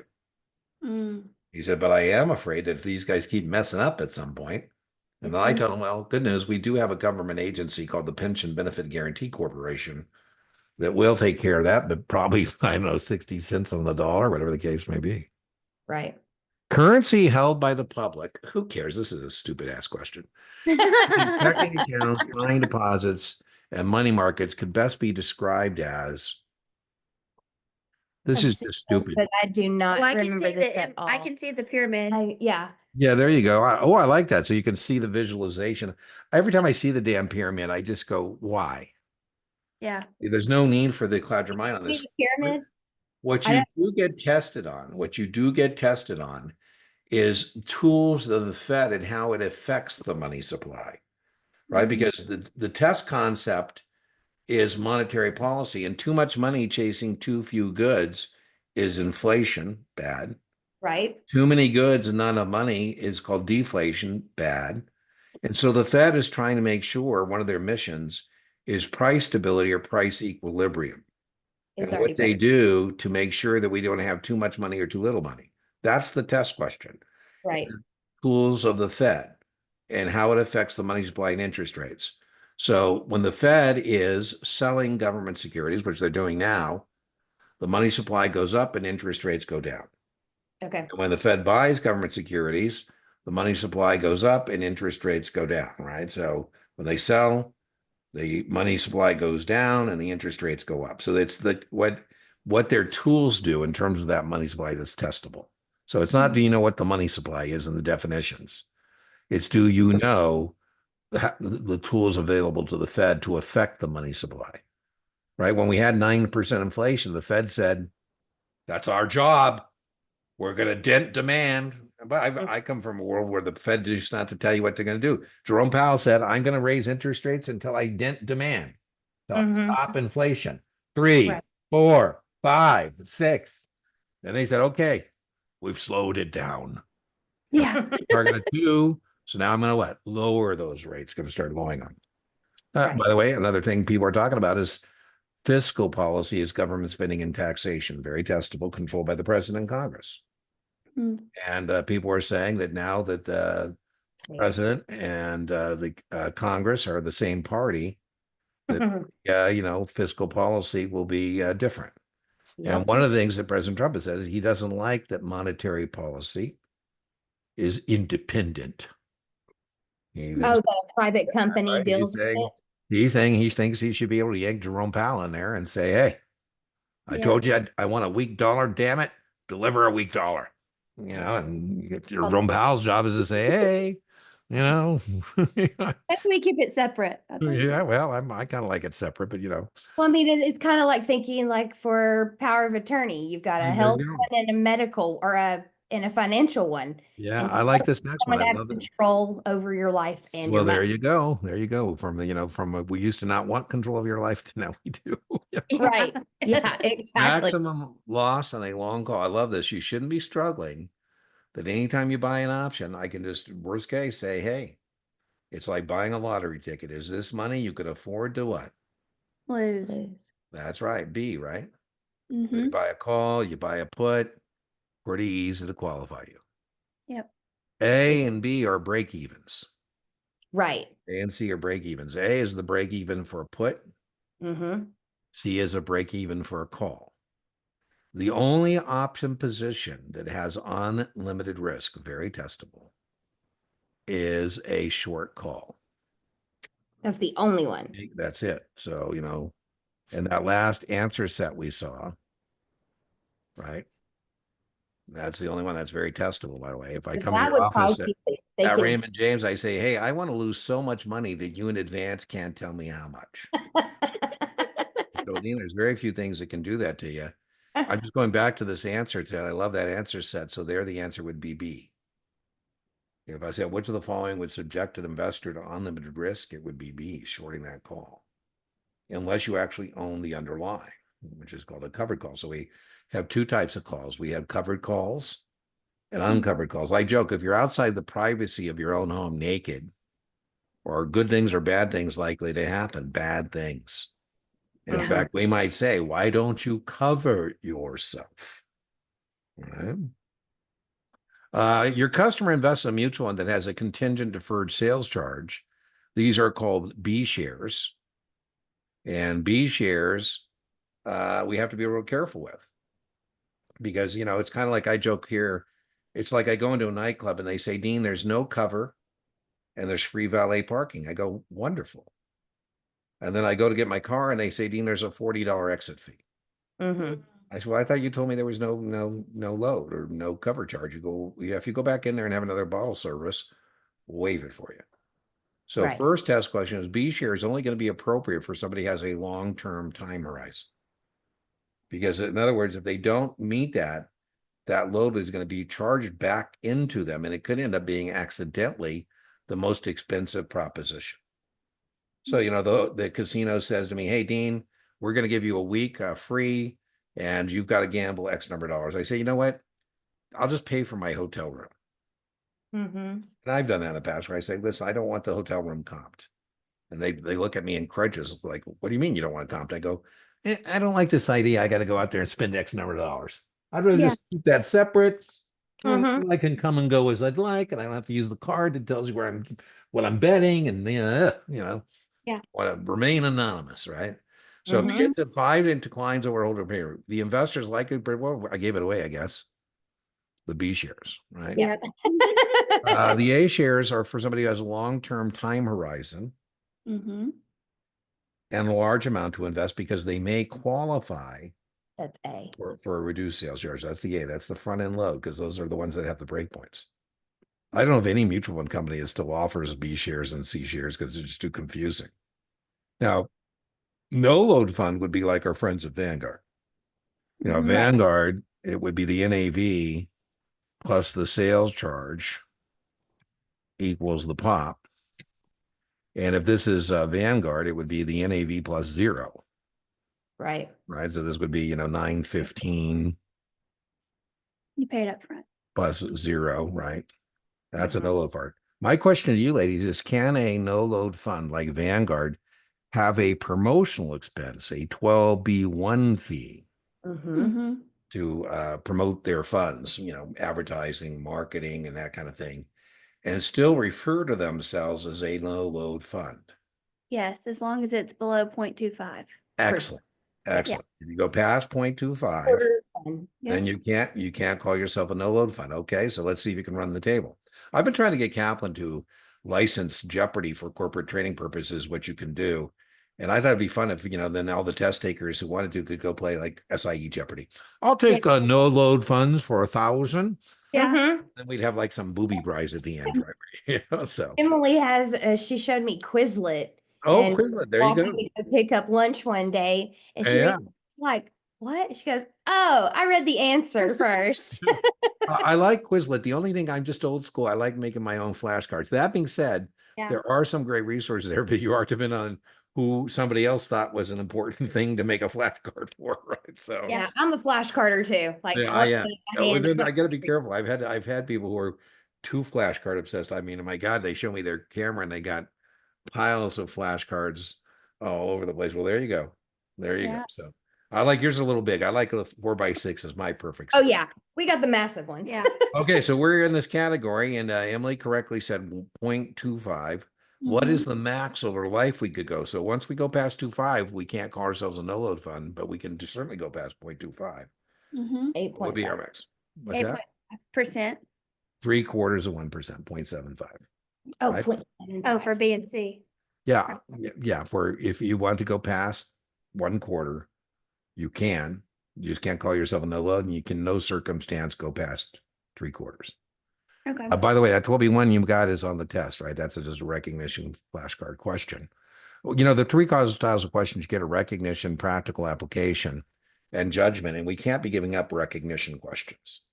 We just want to be able to get those. Those are our layups, so to speak. And then we want to be able to get, as many of the practical application, 3, 4 math questions, and then very, very few judgment questions. Those are where you go, oh man, I don't know, don't know. The 7. 7, you're going to have more of that for sure. What is the dollar limit placed on damages if a suit is filed based on allegations of manipulative practices? I don't know if I've had this question. Yeah, this is kind of stupid. No dollar. It says a lawsuit, and this is America. We are a very litigious society. You can charge, try and win as much as you'd like. I don't like the question at all, because the other reason I don't like the question is I think it's kind of iffy about this lawsuit, because we shouldn't be able to go to a lawsuit, because remember, we have an arbitration clause. Right. Mm. And so you've agreed that you're not going to sue Raymond James. You've agreed as a customer. By the way, the customer has to sign this, but if he doesn't sign it, we're not opening the account. You've Yeah. agreed that if you have a problem with us, we will go to arbitration. Right. And arbitration is final and binding. There's no appeals to arbitration, right? We have a version of it that's simplified. One arbitrator, start to finish, 30 days, 50 grand. But I mean, I don't think you'll see this on your SIE. Now, the arbitration doesn't apply to HR issues.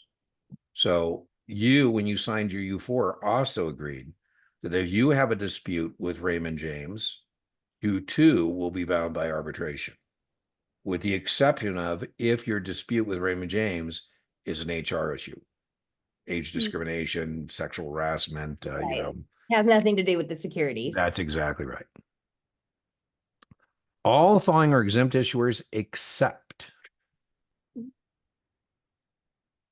Issues are. This is a Look stupid. for anything government. It's another stupid question. What I want you to know as your tutor is that U.S. government securities are exempt issuers and municipalities are exempt issuers. I don't really worry as your tutor about this particular version of a test question. What I want you to know is, what does it mean to say you're an exempt issuer? It means you don't have to comply with 33. And so here, the Power Systems Inc. is not. Savings loans have a different regulator. A charitable trust isn't an issuer of securities to begin with. And a railroad company answers to the Interstate Commerce Commission, not the SEC. But, who cares? The only two that I think are that I want you to know as, so let's just review. There are exempt issuers of securities and there are exempt transactions. So 33 has exempt issuers and exempt transactions. I think of exempt issuers as a noun. It's a list. And for our purposes, the list for SIE only includes two issuers, U.S. government and municipals. For us, I mean, there's a lot more than that, but for test purposes, those do. Exempt transactions are a verb, how we're selling it. How we're selling it. So, when I'm saying for test purposes. So when I say for test purposes, I mean, outside of the test, the world is a different place. Mm-hmm. Yeah. Inside testing fantasy land. Yeah. Some days you get to leave, right? You're going to get your SIE, your 7, your 66, and you get to leave. And I'm stuck here permanently in fantasy land. No wonder I'm dependent on leave, right?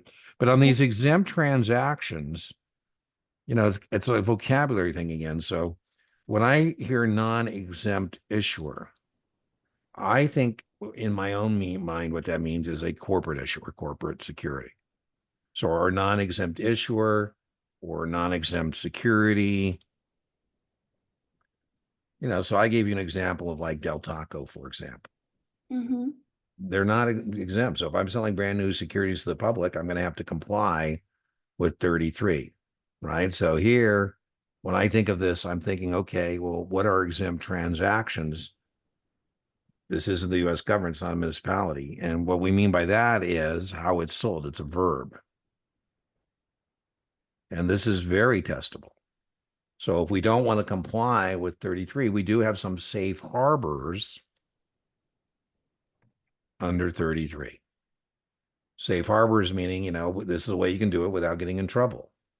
And we have Reg D, we have Reg A, we have Rule 147, right? These are ways we can sell securities without making that registration statement, without going into the cooling off period, without that, all that stuff. Right. Right. So I think I don't like this particular question. What it's kind of riffing on is kind of there for sure, right? This idea of registering securities. Yeah. Or not registering securities. So Reg D is very testable. Reg D, it's exempt because we're not making a public distribution. We're doing a private placement. This is by invitation only. And we're only inviting what kind of folks? Accredited investors. Mhm. Right on. Right. You got your regulations. And test question, what makes you accredited? Having 250,000. There's the 2 in my memory aid device. You're correct. 200,000 for the last 2 years. The expectation of 200,000 this year. That's the 2. 300 filed jointly, right? Yeah, there you go. That's the 3. 300,000. $1 million. $1 million net worth exclusive of Liability. primary residence. Okay, that's just their house. Right. Okay. By the way, once you guys pass, you're accredited whether or not you already have that or not, because Yeah. Series 7s in good standing are accredited. The only way we're Okay, gonna- so remember that means we're not making a public distribution. We're going to give people a private placement memorandum to make an informed decision. Reg A is not Bob Marley music. Yeah, here I got that. Right? Reg A is another safe harbor, another exempt transaction. How much money can we use using a Reg A before this would no longer be available to us? Test question. The max here is 75 million. Oh, that's right. I had that answer set last night. 75 million. Rule 147 is an intrastate offering of securities. Yes. So an intrastate, we're not crossing a state line. For this to work, the issuer has to have 80%. excellent 80%. We call it the 80% test. 80% of the business and assets within the state. We can only sell it to whom? People who live in the state. Residents of the state, indeed.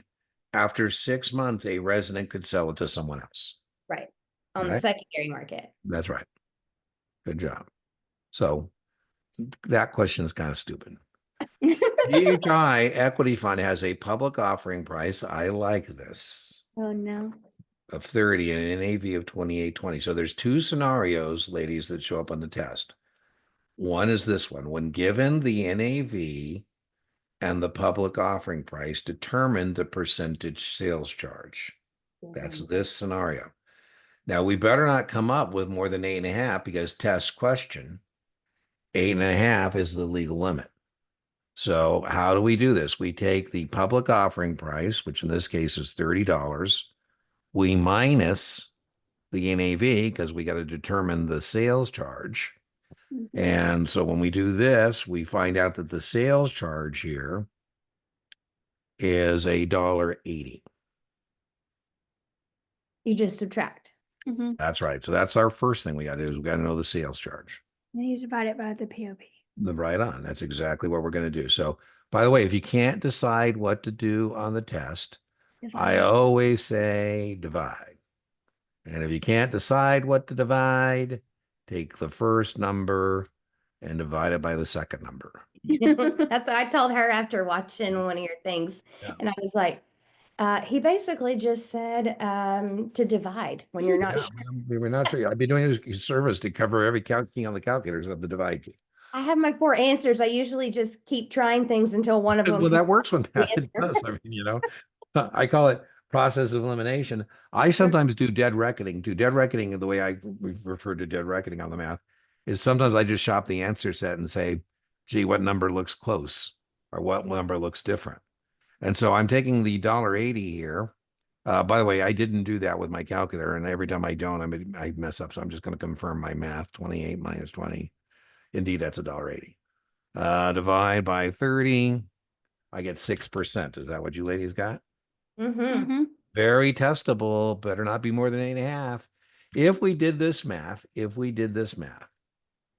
and it came up more than 8.5%, what kind of fund must it be?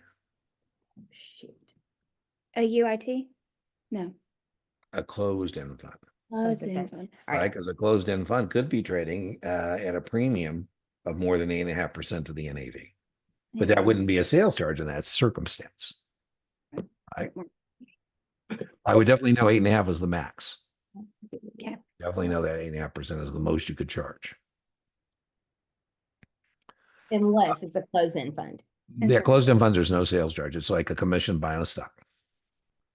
Big Box Stores has declared a $1 per share dividend on Tuesday, September 13th.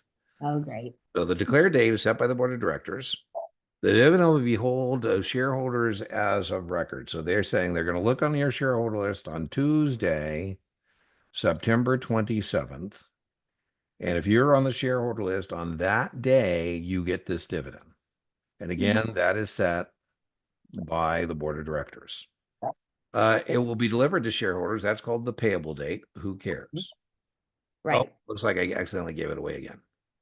To Yeah, holders Monday. of record. So it's a pay to holders of record will be delivered. What is the record date?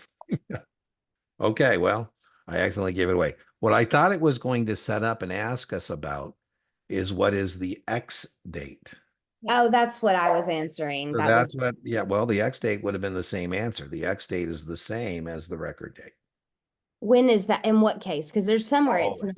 Well, only if it was an open-end fund, it would be the day after. Okay, open end. Yeah, but I thought that's what this was setting up for. The X date is the first date. There's others on which you buy the stock, you no longer get the dividend. So if you buy big box stores on the record date, you're not on the shareholder list on Tuesday. You won't be on the shareholder list till Wednesday. So no dividend for you.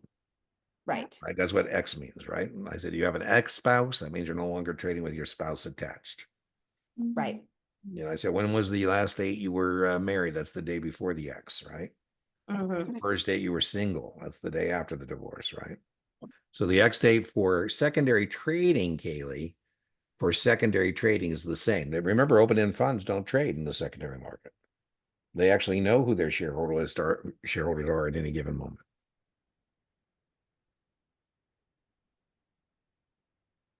What if I call you? I say, hey, Hamley, if you buy today, Monday, the 26th, you get the dividend. Monday, Emily, is the last date you can buy the stock and get the dividend. You've heard of dividend capture programs, haven't you? Mhm. If you wait till tomorrow, no dividend for you. Is Dean a full service broker, or B, violating the code of conduct?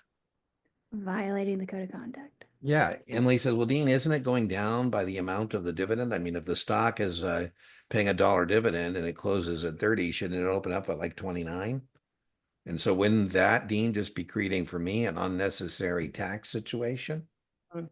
Isn't that, Dean, just an artificial sense of urgency that really doesn't exist? Could I talk to your supervisor? Yeah. Mhm. Oh, gee, you're no fun. Yeah. And selling dividends is a big, big no-no. Like Right? break. Good if you come up with your series 7 and go, I want to do some breakpoint sales and sell some Yeah. dividends and open some fictitious accounts, do some front running. Those are all bad things, right?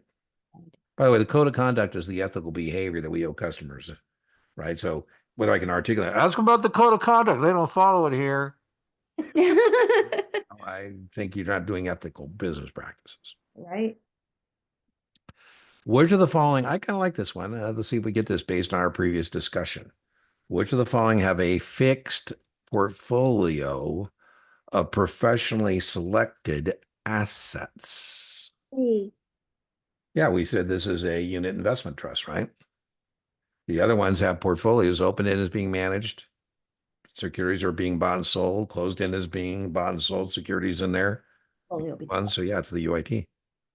Yep. Which volume best describes the calculations for gains and losses for tax purposes?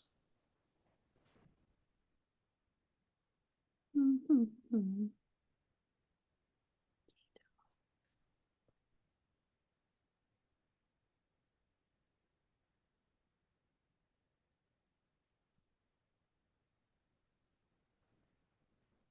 Would it be C? Not C, it's actually D. The dividends are going to be on your tax return as you receive them each year.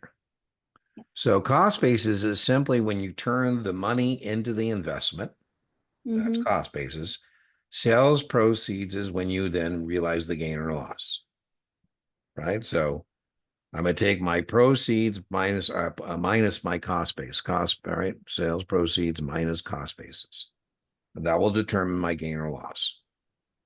Now, if I have a loss, can I use the loss in my portfolio against my earned income?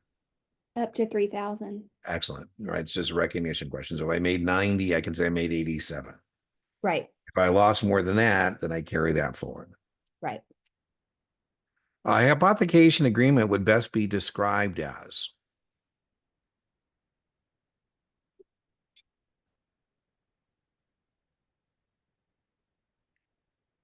I said you hypothecate your car, you hypothecate your home for the mortgage. A. That's right. If I go into my pawn shop, say I'd like to hypothecate my Rolex. Right? That just means I want to pledge it as collateral for a what? A Or loan. A loan. On. Who were like talking to? It was funny. This is, when I was a baby broker Mhm. decades ago, one of the things I thought arrived is when I was able to buy a blue face Submariner Rolex. I've had this for years, and a baby broker told me they're like 20 grand. I go, man, I guess it was a good investment because it certainly didn't cost me that. Yeah. Anyways, like the guy who was on the other day, he was, hey, is that a blue face Submariner? I go, it is. It is. Check her out. I got a box of them behind me. Which of the following is not correct regarding a rights offering? Okay, so rights offerings are where we allow our existing owners to maintain their proportion ownership. Our existing owners have a first right of refusal on the issuance of new shares. So if we're going to actually sell more common stock, we have to first go to the people already in hot water with us and say, hey, do you want to maintain your proportion ownership? Now they can say yes, they can say no. If we can get the money directly from our shareholders, we'll save some money. We won't have to pay an investment banker. And so we're going to pass that savings on to you. So we're going to let people in a rights offering, our existing shareholders, subscribe at less than the current market price Mm-hmm. to give them an incentive to come up with the additional equity financing. And we need the money and we need it like now. So it's going to be short term. So rights test question are exercisable at issuance below the current market price. And rights are short term. We got to be able to contrast that with warrants. Warrants are different. They're long term, exercisable at issuance above. So what just following is not correct. The number Right. of rights issued is based on the number of new shares to be issued. That sounds like proportionate ownership. Yeah, I mean, if we're doubling the number of shares outstanding. The subscription period is typically 30 to 40 days. Yeah, they're short term. They need the money. The rights are issued to existing shareholders on one right for each share. Yeah. For if you have 1,000 shares, you have 1,000 rights. Now, how many shares that will buy? Maybe 2 rights to buy a share or 3 rights. Sure. That's true. The rights offering allows the holder to exercise and purchase the stock at a price lower than the current market price. Okay, so now Dean has to go back because I kind of like all of those ones. It says not correct. So obviously I missed on my first pass something that is incorrect. I think it maybe be that proportion thing. The number of rights issued is based. Yeah. And the reason I missed that and being the right offering here is because I just corrected myself in C, right? Mhm. They Right. said as many shares as you have, that's how many rights you have. And A is saying, no, the number of rights you have is based on the number of shares. Now, the number of rights needed is, but not that part. So it's A. P.S. I don't think it'll be this nasty on the test. I just think you need to be able to contrast rights with warrants. Yeah. Is what you got to be able to do. Short, long, above, or below. Exactly. Exactly right. Which of the following investments would not require heightened suitability before recommending them to a client? So I would use the Sesame Street trick here. One of these things is not like the other. One of these is plain vanilla, kind of traditional investment vehicle. We know how it works from getting you from point A to point B. The rest of these are things that are I would say I want to say A. a hedge fund. No, no, no. That's heightened suitability. A hedge fund we're looking for the one that's the doesn't same. hedge. That's a, a private. Fire heightened. I would say D. There you go. Nice. Boring in a good way. Boring. We love a boring investment. Yeah, A's not boring. No. No, Wild oil and gas, not boring. I just thought about it backwards, assumed Yeah, and no, there's not no that required. happens. You can do that. ETN, very testable as a debt instrument. ETN, Yes, not ETFs. You got to be able to contrast ETFs with ETNs. ETFs are not debt Oh my goodness. instruments. I They're would both- hope, ladies, that we have a margin of safety on the SIE. And if we have a margin of safety, the great thing about a margin of safety is that we can just assign certain questions to the universe, just guess B, and say, you know what, I'll make it up elsewhere. Now we know that based on our practice test score. So right. last year, customer made the following 4 transactions. I bought 1,000 shares at 67, 500 shares at 45, 1,050, and DEF. Now I'm just looking here to make sure I've got what's going on here. And so it looks like I've got a cost basis on ABC of 67,000. Mm-hmm. Remember, that's putting the money into the stock. I have a cost basis. I'm going to get my calculator, 400 or 500 times 45. I have 22.5 as my cost basis on DEF.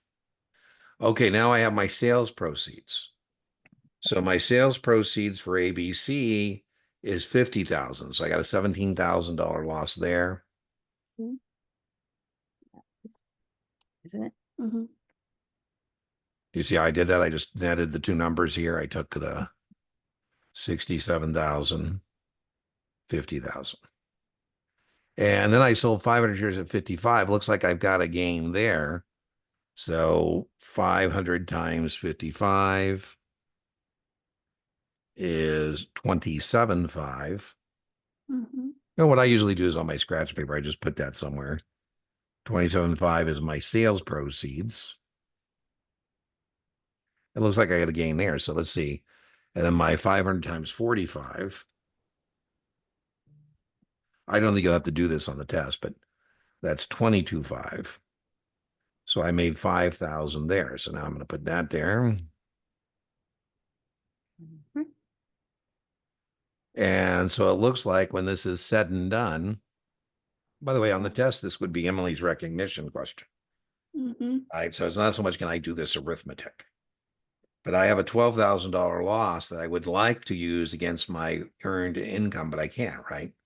In my Right. example, I told you I made 90 in my paycheck earned income. I'd like to take my 90 down by 12, but no, I can only take my 90 to 87. So that means I'm going to be using 12,000 of this $12,000 loss I have. I can Mhm. only use 3 of it, And get to 50. and I'm going to have 9 left, right? Right. I don't think it'll be that involved in any way on your SIE. Okay. Okay, I great. think what you really need to know is just your thing you told me earlier, which is this 3 rand Yeah. recognition. Yep. Upon termination, the U5 must normally be filed within, that's very much a test question, amendments to U4s and U5s. 30 days. 30 days. Right on. Right on. Individual has been registered rep with a national firm for the past 3 years. Another firm makes an attractive offer. An attempt to lure the individual to join the firm. This happens every day at Raymond James. Raymond James is very good at recruiting. And, so this is the Merrill guy coming from Merrill to Raymond James. Boy, when Bank of America bought Merrill Lynch, there were all kinds of Merrill brokers that said, I'm out. Yeah. And a lot of them said, hey, Raymond James said, hey, come on over here. If you don't like Mother Merrill anymore, we're here. We're I think here. you're both. To do the necessary paperwork. So again, what are we going to do? We got to educate the customers about what's going on here, right? Right. See? Yeah, I like C, right? You're going to have to disassociate from U5. That's goodbye, Merrill, in my example. Amended U4, Broker hello, Raymond James, right? Right. It's not just terminating, it's actually between broker dealer transfers. Yeah, well, this makes sense, by the way, because Merrill wants to make sure that everybody's clear this person no longer is associated with Merrill. Right. That's the U5, goodbye. And then the amended U4 say, hello, I'm back. And now you can find me at Raymond James. Gotcha. Able account. This does show up on the SIE, and the thing you get tested on is this age of 26. Right. This is a recognition question about the onset of this. The second follow-up question is that we said if the MSRB says that it is a municipal security, well, then by God, it's a municipal security. Now here we got to be careful because it says except. And the except here is that the contributions are not deductible at the federal level, right? So I wouldn't worry about that. What I would worry about is the test takers at 26. That's very testable. Every question that I've gotten about ABLE, which you said, have you gotten any? And I was like, no, haven't. Well, then the last couple quizzes or tests that I've taken, ABLE's come up and it's always been about the 26. That's, Or there was one yeah. choice like both the owner and the beneficiary were both disabled. And Kaylee, I always say, angels weep for you. If you were told that something's on the test, you had practice questions that confirmed it's a testable issue, and then you miss it. I think at that point, your seat should shoot you into the ceiling. Like an airbag. Oh, how are you going to do it? Now, when I take a test, like to get to the first question I know the right answer to. Yeah, hopefully, You're skipping through the others. maybe right out of question 1, 26. Woo! I got Yeah. a point. I'm on my way. Right? Top Which of of the it. following securities pays interest that is taxable at the state level and tax-free at the federal level? Oh, we talked about that. Treasury. I say Yeah, this one I kind of like this one. It's kind of a kind of a tough way to get at the concept. I would say then a treasury bond if owned by a U.S. Well, resident. treasury bonds, you should definitely know treasury bonds are not tax-free. The U.S. Treasury can and will tax you. I think it's A. State would like to. Well, here's the thing.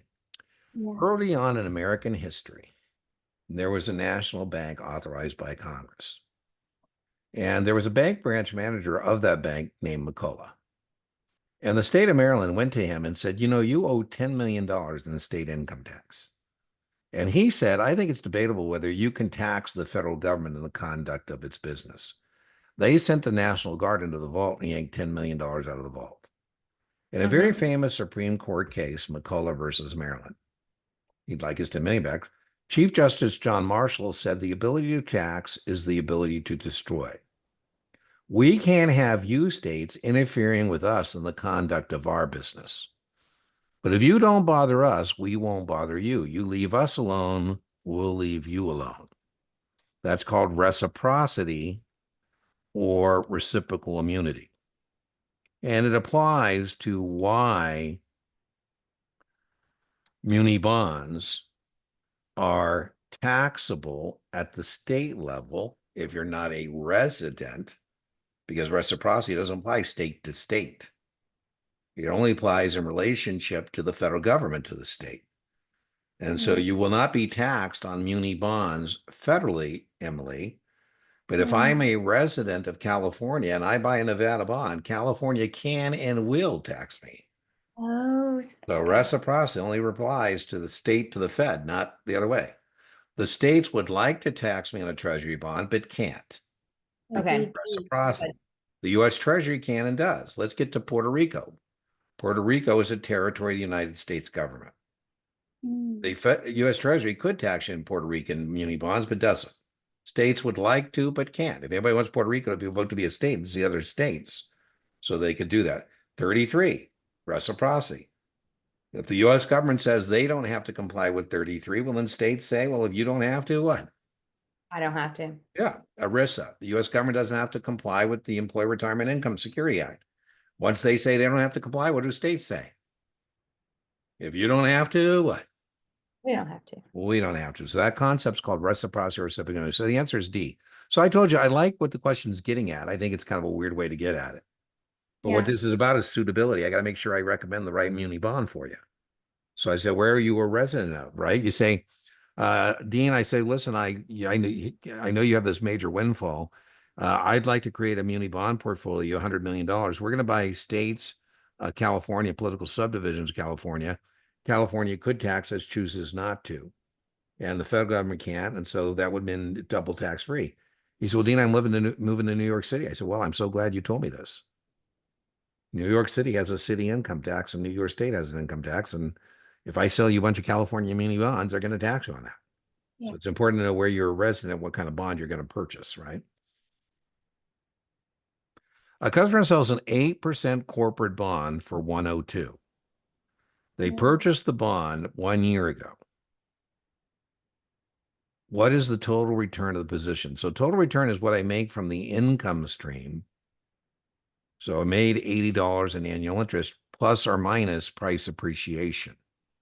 So here I made $80 in annual interest. And they told me I sold it for 102. So that's my sales proceeds. Oh, par. There we go. I was looking for what I paid. Right. So I made $20 in annual interest, and then I made another $20 from the sales proceeds. So I made $100. And, you know, sometimes people say, Dean, are you joking in your videos? And I say, no. If you can't remember what to do. divide. Right. And then you just got to decide what you're going to divide by. I said, we made $100. And to make that $100, we spent $1,000. So we made 10%. Yeah, 8% in the income stream. As we said, the only way you're going to make money in an investment is income stream and or price appreciation. So 10%. So when I read that, I see 8% is par. Yeah, 8% is always based on par. Remember, the issuer says, we don't care who's got the bond. Okay. We agreed to pay 8%. We agreed to pay that fixed or stated rate of return, that coupon based on par. So Okay. that So doesn't pay change. the percentage number we sold it. I think anytime you get a percentage, you probably should just right out of the gate, just say, okay, that's based on par. That's $80. Or if it's a preferred stock, that par is 100, that's $8.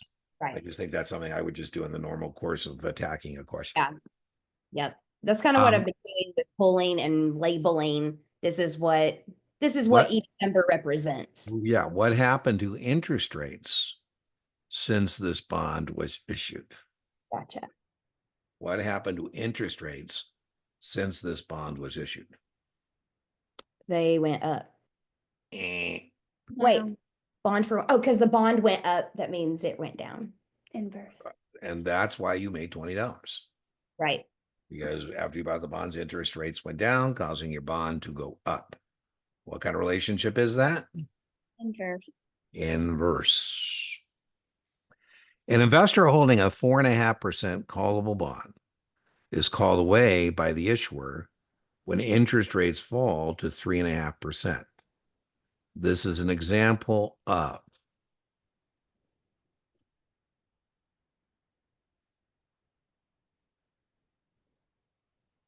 A.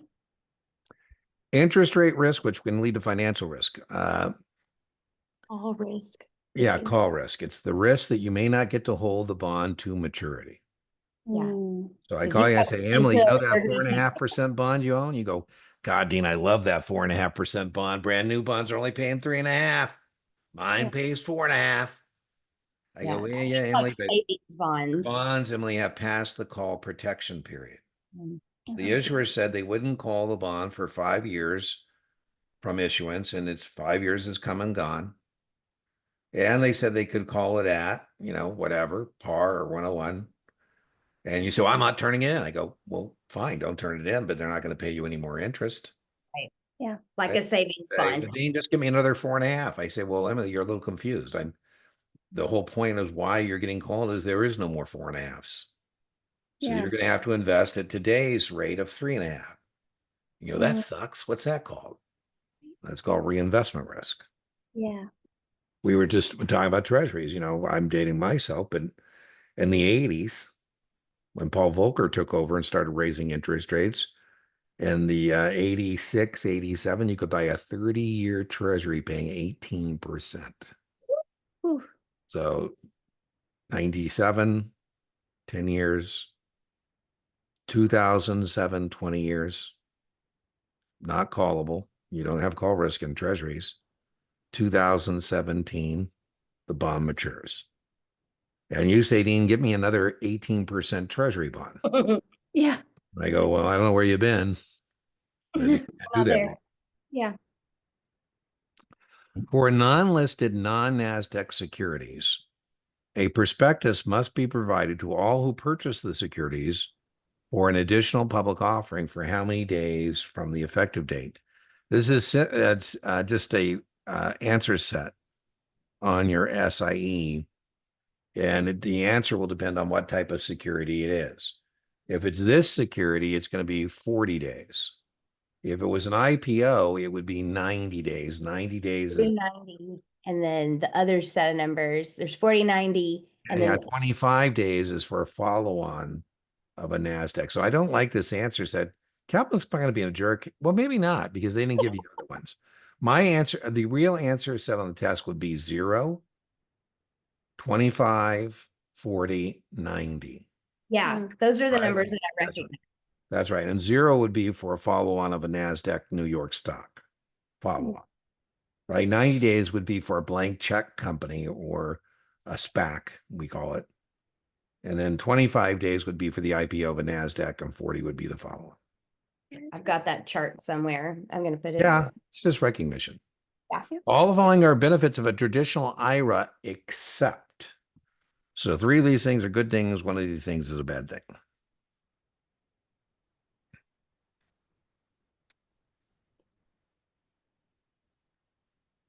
This is true, right? Yes.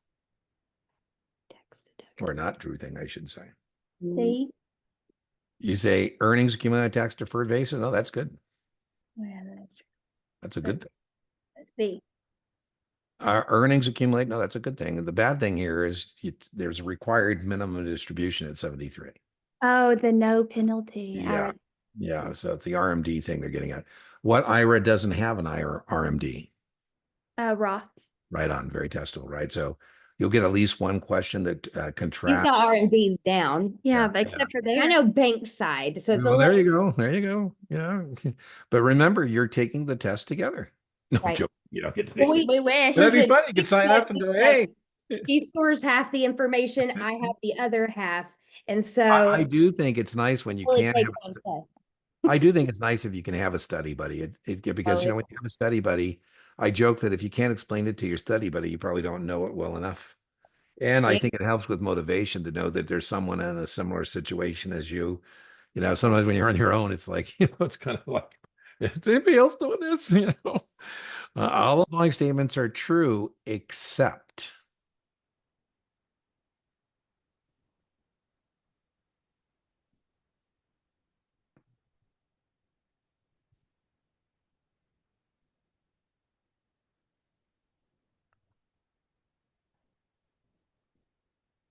okay, so it's got to be one of these two because both can't exist at the same time. Right. Oh, oh man.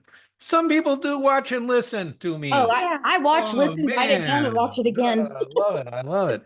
You're absolutely correct. And we call that the principle of mutual exclusion. Now, I should tell you, Kayla, I'm one of the few tutors that teaches test taking techniques. I think that was the most helpful out of everything. However, then I get people going rants about me and say, I say, I never said you can pass these exams using tricks.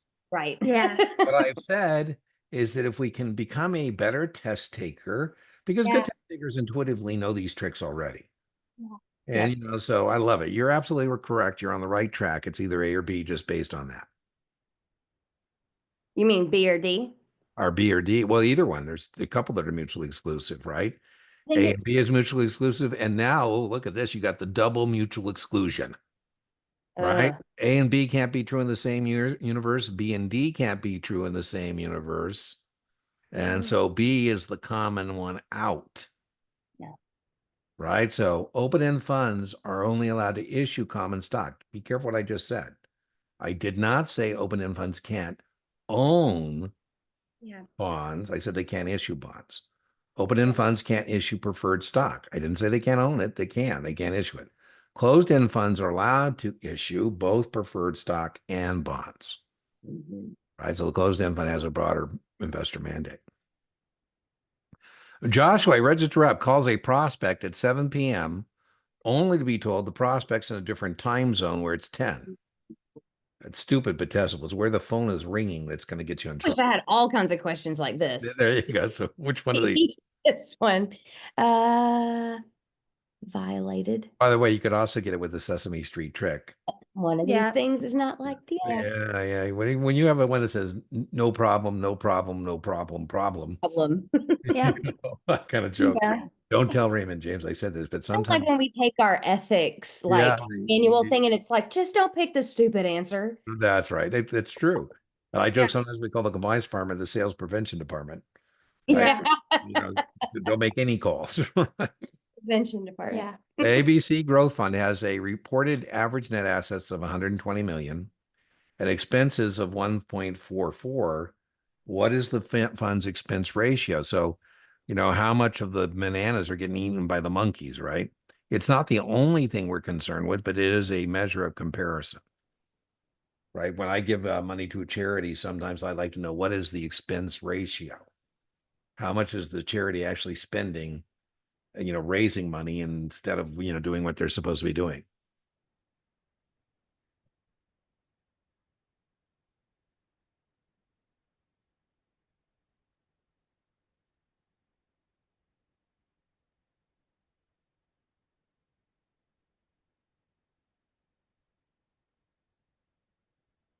I'm gonna go with 1%.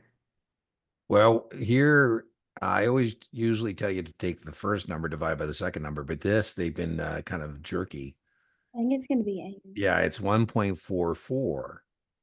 Oh, The expenses divided by the money we're managing, right? So it's 1.44 divided by 120. If we take the 1.44 million divided by the 120 million, we get 1.2. I don't think you're going to have to do that math on the test. I do think that you get tested on knowing that the expense ratio of a mutual fund is something we use to compare mutual funds, make a comparison. It's not the only thing, but it is, a thing, I say, hey, I like this because they're lean and mean. There's less money being eaten up by the portfolio manager. Which of the following is not a part of a mutual fund's expense ratio? So again, one of these things is not paid by the portfolio. The sales load is not paid by the portfolio. This is kind of a trick question. The largest single expense to a mutual fund is the manager's fee, right? And then the sales load is not an expense to the fund. That's an expense to the customer, Right. right? So the customer is the one that pays the load, not the fund. A is paid by the fund, B is paid by the fund, and D is paid by the fund, right? So Right. it's that sales load. So that's kind of a trick question, but it is. That I would have wanted to choose manager's fee. Yeah, well, that is the single largest expense to a mutual fund, but the load, what they're getting at here is the load is not paid by the fund. On a Form U5, all the reasons for termination listed here require an additional explanation, except. Kind of a weird question. Oh, So you're leaving Raymond James. And under what circumstance do we not need to make an additional explanation on your U5? Would it be if it was voluntary? Yeah, it's moving on to better, moving on, right? I don't know what the hell other is. I could get baited into saying other, but that's Yeah. a big skip. I feel like they are not going to let you leave without. Yeah. Right. Then we do a final compliance check, just make sure everything's hunky dory. Which of the following describes the consequences of a stock split? I like this. oh, I like this one.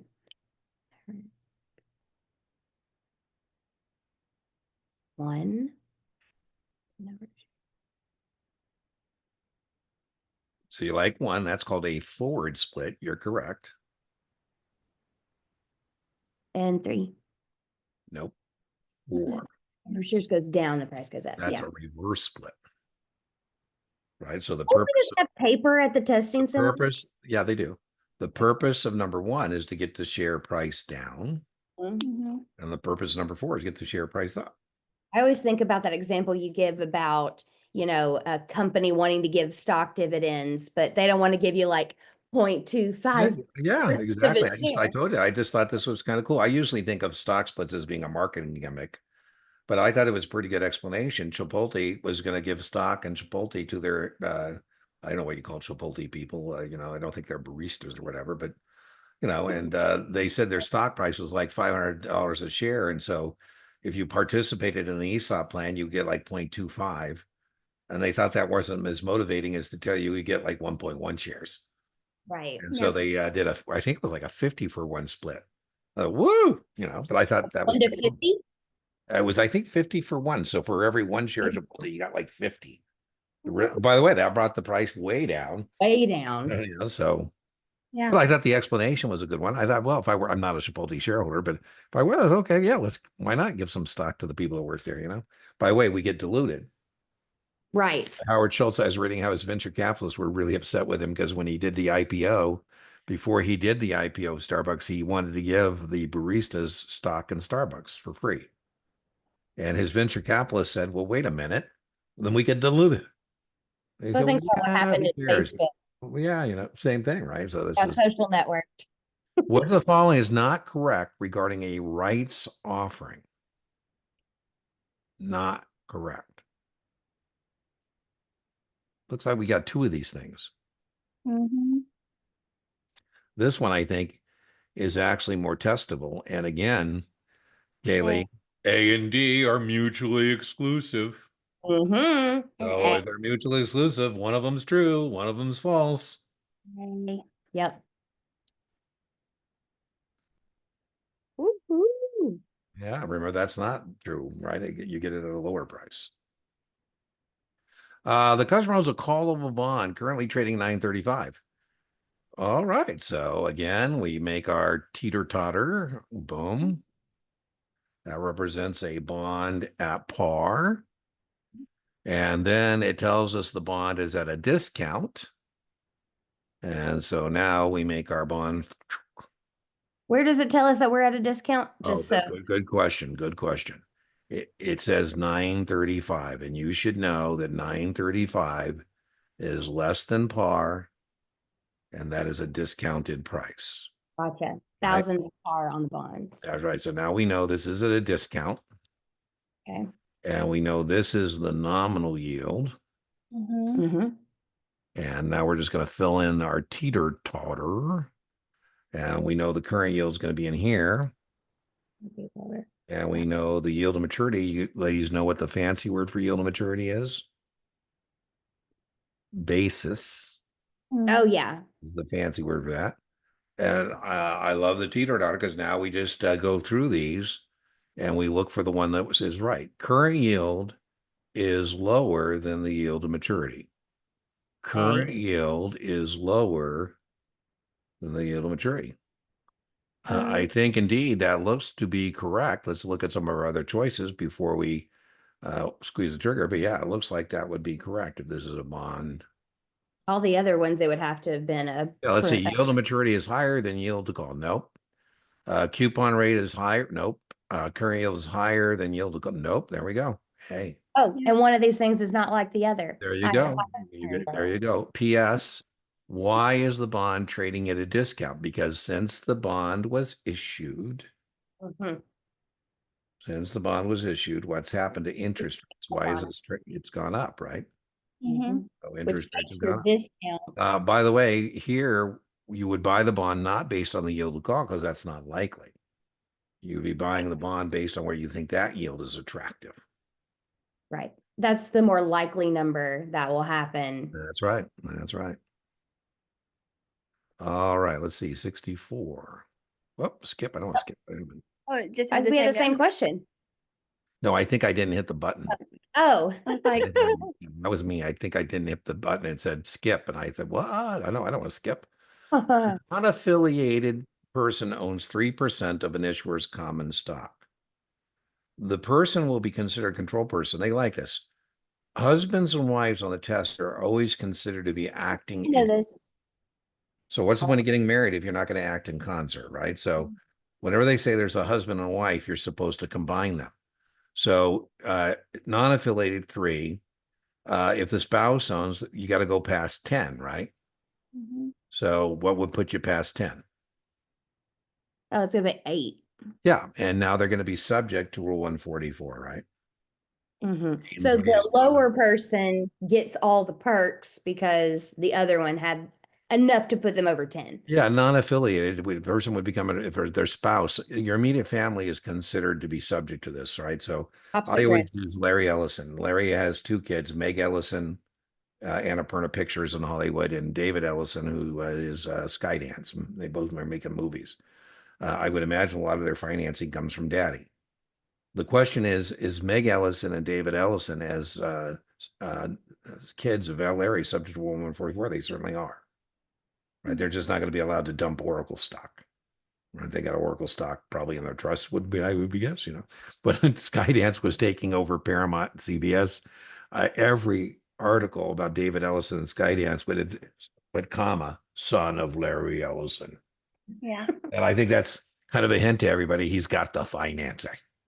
Yeah. Right? And then no surprise when it finally went through, they did say that Larry Ellison is providing a lot of the financing and he will be a controlling person. I thought, oh, poor David. Daddy's helping him take over the place, but daddy wants to be what? In control. He's just not going to give him the check and say, hey, go have fun, David. Yeah, right. Treasury bonds pay interest. Oh, man, if you miss this. Biannually. Yeah, I mean, God, you got to know that. I know. I've watched that part so many times. The only one that doesn't is a No. Your client, Sophia is retired from her job 5 years ago, has placed all the proceeds of her 401k into a rollover IRA at a local bank. She wishes to transfer the funds to an IRA at your broker dealer. Which of the following statements is true? There's no. Oh, wait, you can only do one. Yeah, I think she's doing it the right way, right? The easiest quickest way to do this is go custodian to custodian, right? Right. If she takes physical possession, there'll be backup withholding, not testable. If she does it before she's 59 and a half, there'd be a 10% penalty. There's nothing in the question that says this is a problem because she's not taking possession. Right. There's mandatory tax withholding. No, that would be the reason you don't want to do it that way, because there wouldn't be. Right. If you take possession, we don't let her move her money. That's just stupid. That's called reduction to ridiculous. That answer can't be correct, because that means we're telling customers they can't move money. Right. All the following are true of tombstones, except, if you go in a graveyard, you look at a tombstone, not a lot of information. Their birth date, when they died, That's loving fine. father or husband. For more complete information, see the obituary. And our tombstones are very similar. Our tombstones in our business are very similar. They give you limited information, and they tell you if you want more information to get a copy of the prospectus.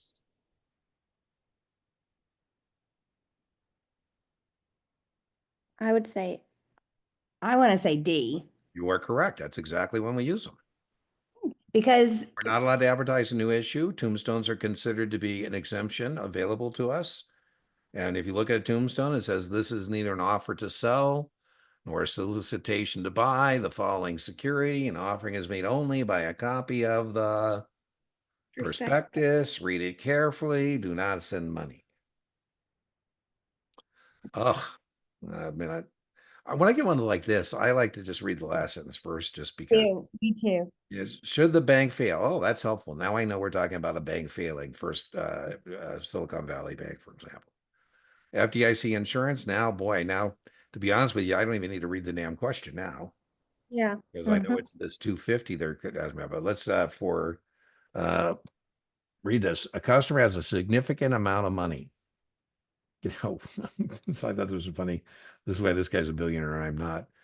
This was before Silicon Valley Bank failed, and we were going over this. I mean, it's ridiculous he has to take these exams to begin with, but he was telling me how he makes sure he doesn't have more than $250,000 in any one bank.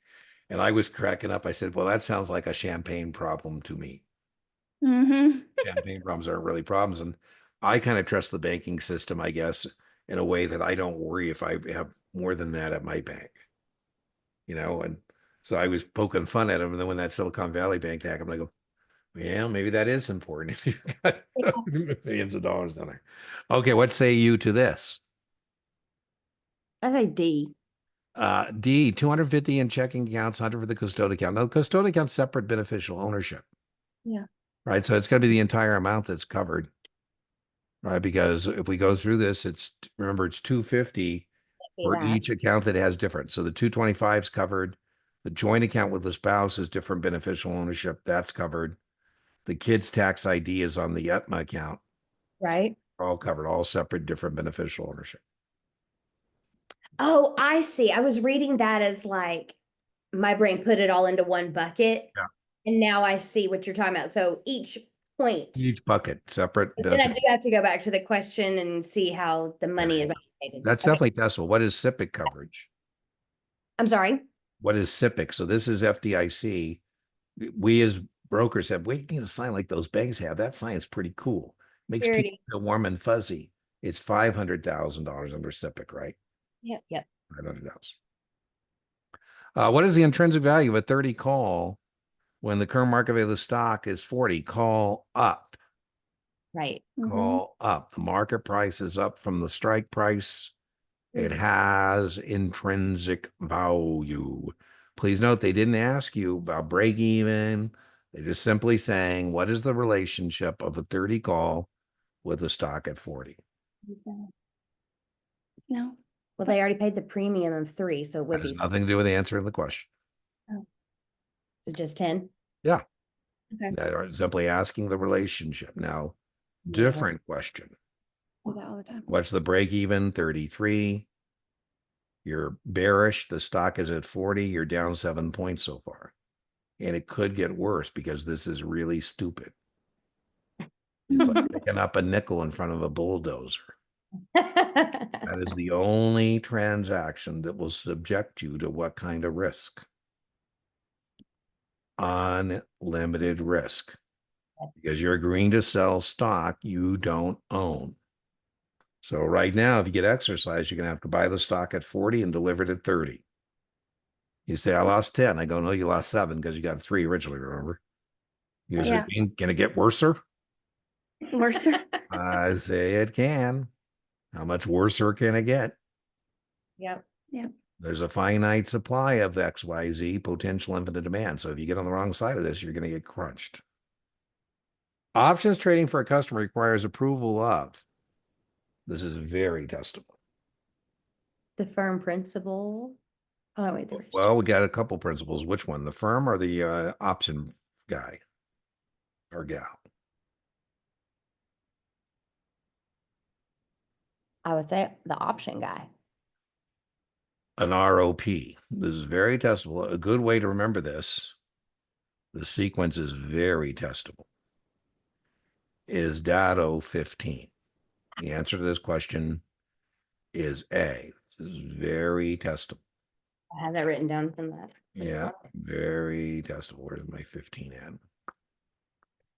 Right here. So we're going to give you the OCC disclosure document. That's the D. This is very testable. This is the characteristics and risks of options. The characteristics and risks of options. No good news in this booklet.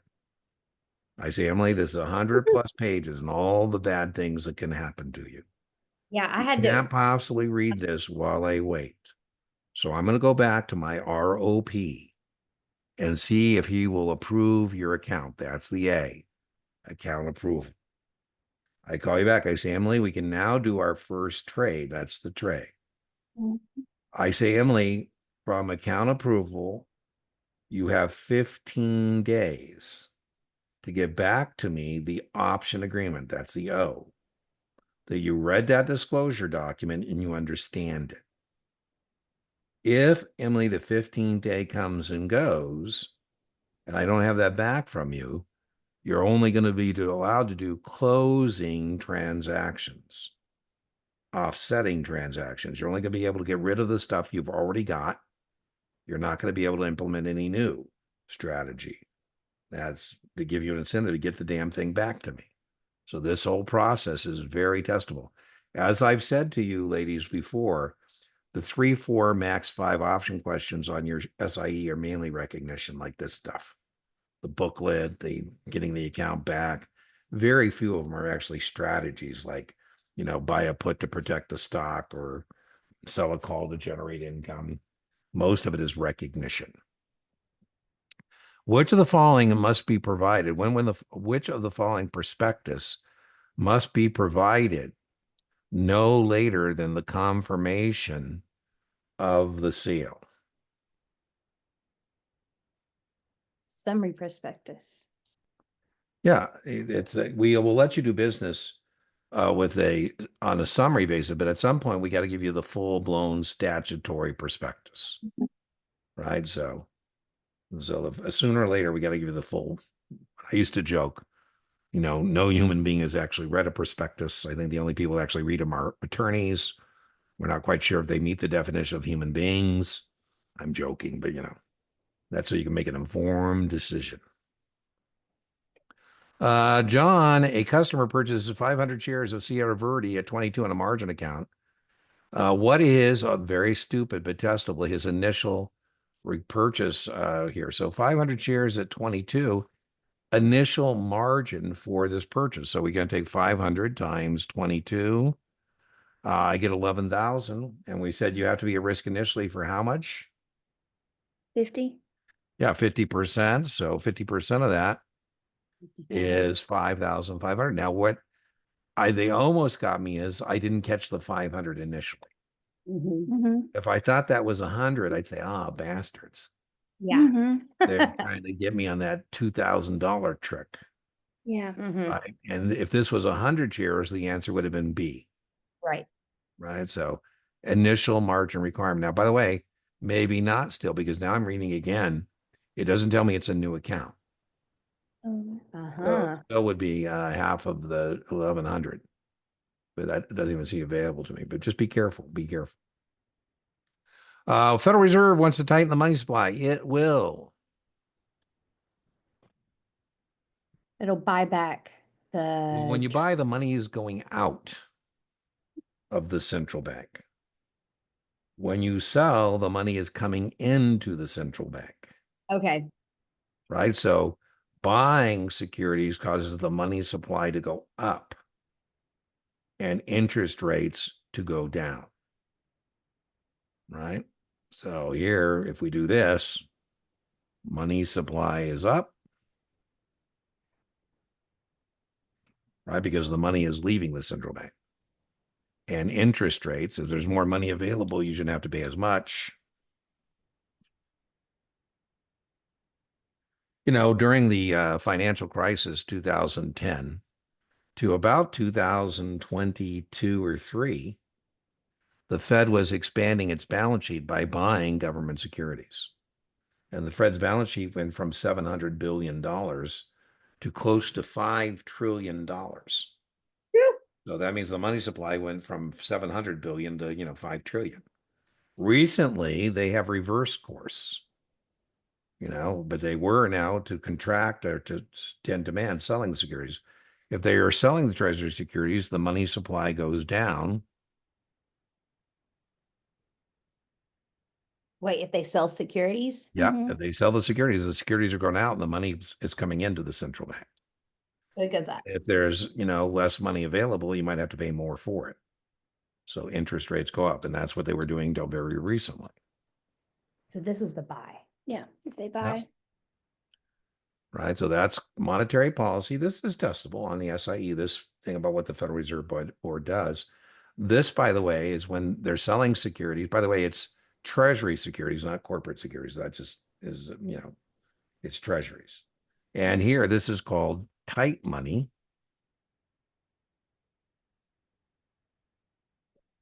Right. They're contracting the money supply. And this is called easy money or loose money or whatever you want to talk about.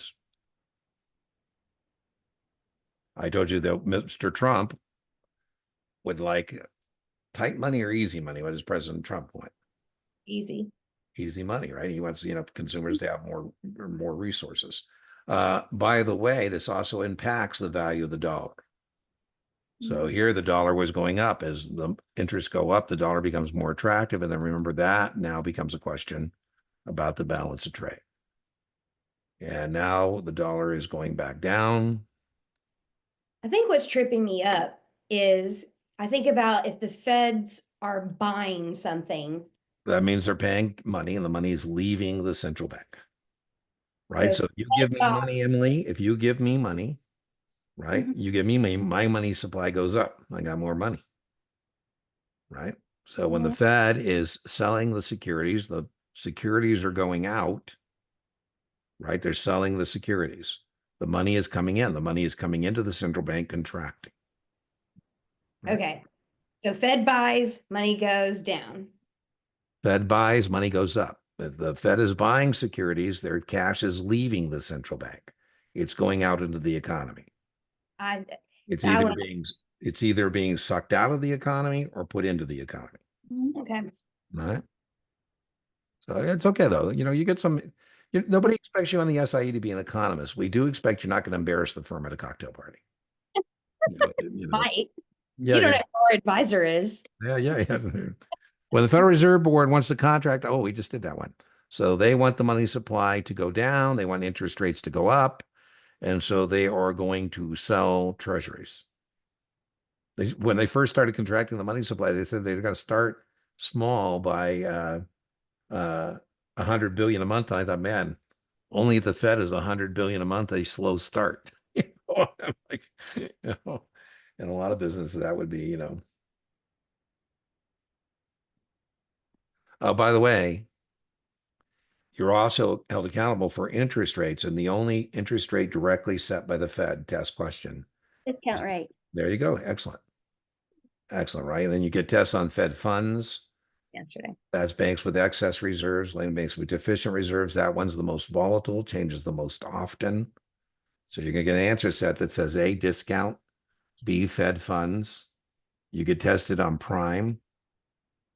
That's what banks charge its best commercial customers. Yep. You get tested on broker call. So what was that one again? That broker call. Broker call is what banks charge brokerage firms for money.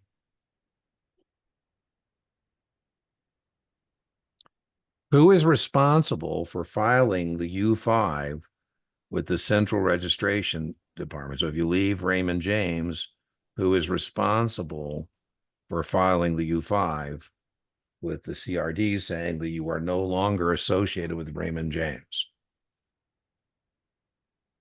The member firm? Yeah. Yeah, you know, sometimes you can, not many can you do with common sense. Yeah. But some of them you can go, hey, are we going to leave that up to the Fees rep? and ADRs. Are we going to leave it up to a Raymond James rep to tell people he's left Raymond James? You know, by the way, Yeah. on the test, it's unfortunate, but we got to believe in human depravity and original sin. Yep. And, if we left it up to the rep, he might still be running around there saying, I think, well, I'm how's it still- actually going to get done? That's Yeah. right. A customer leaves the sales proceeds from a recent transaction in the account. The account amount would be considered kind of interesting. So I sold some securities in my Raymond James account. 3, I think, is one correct one.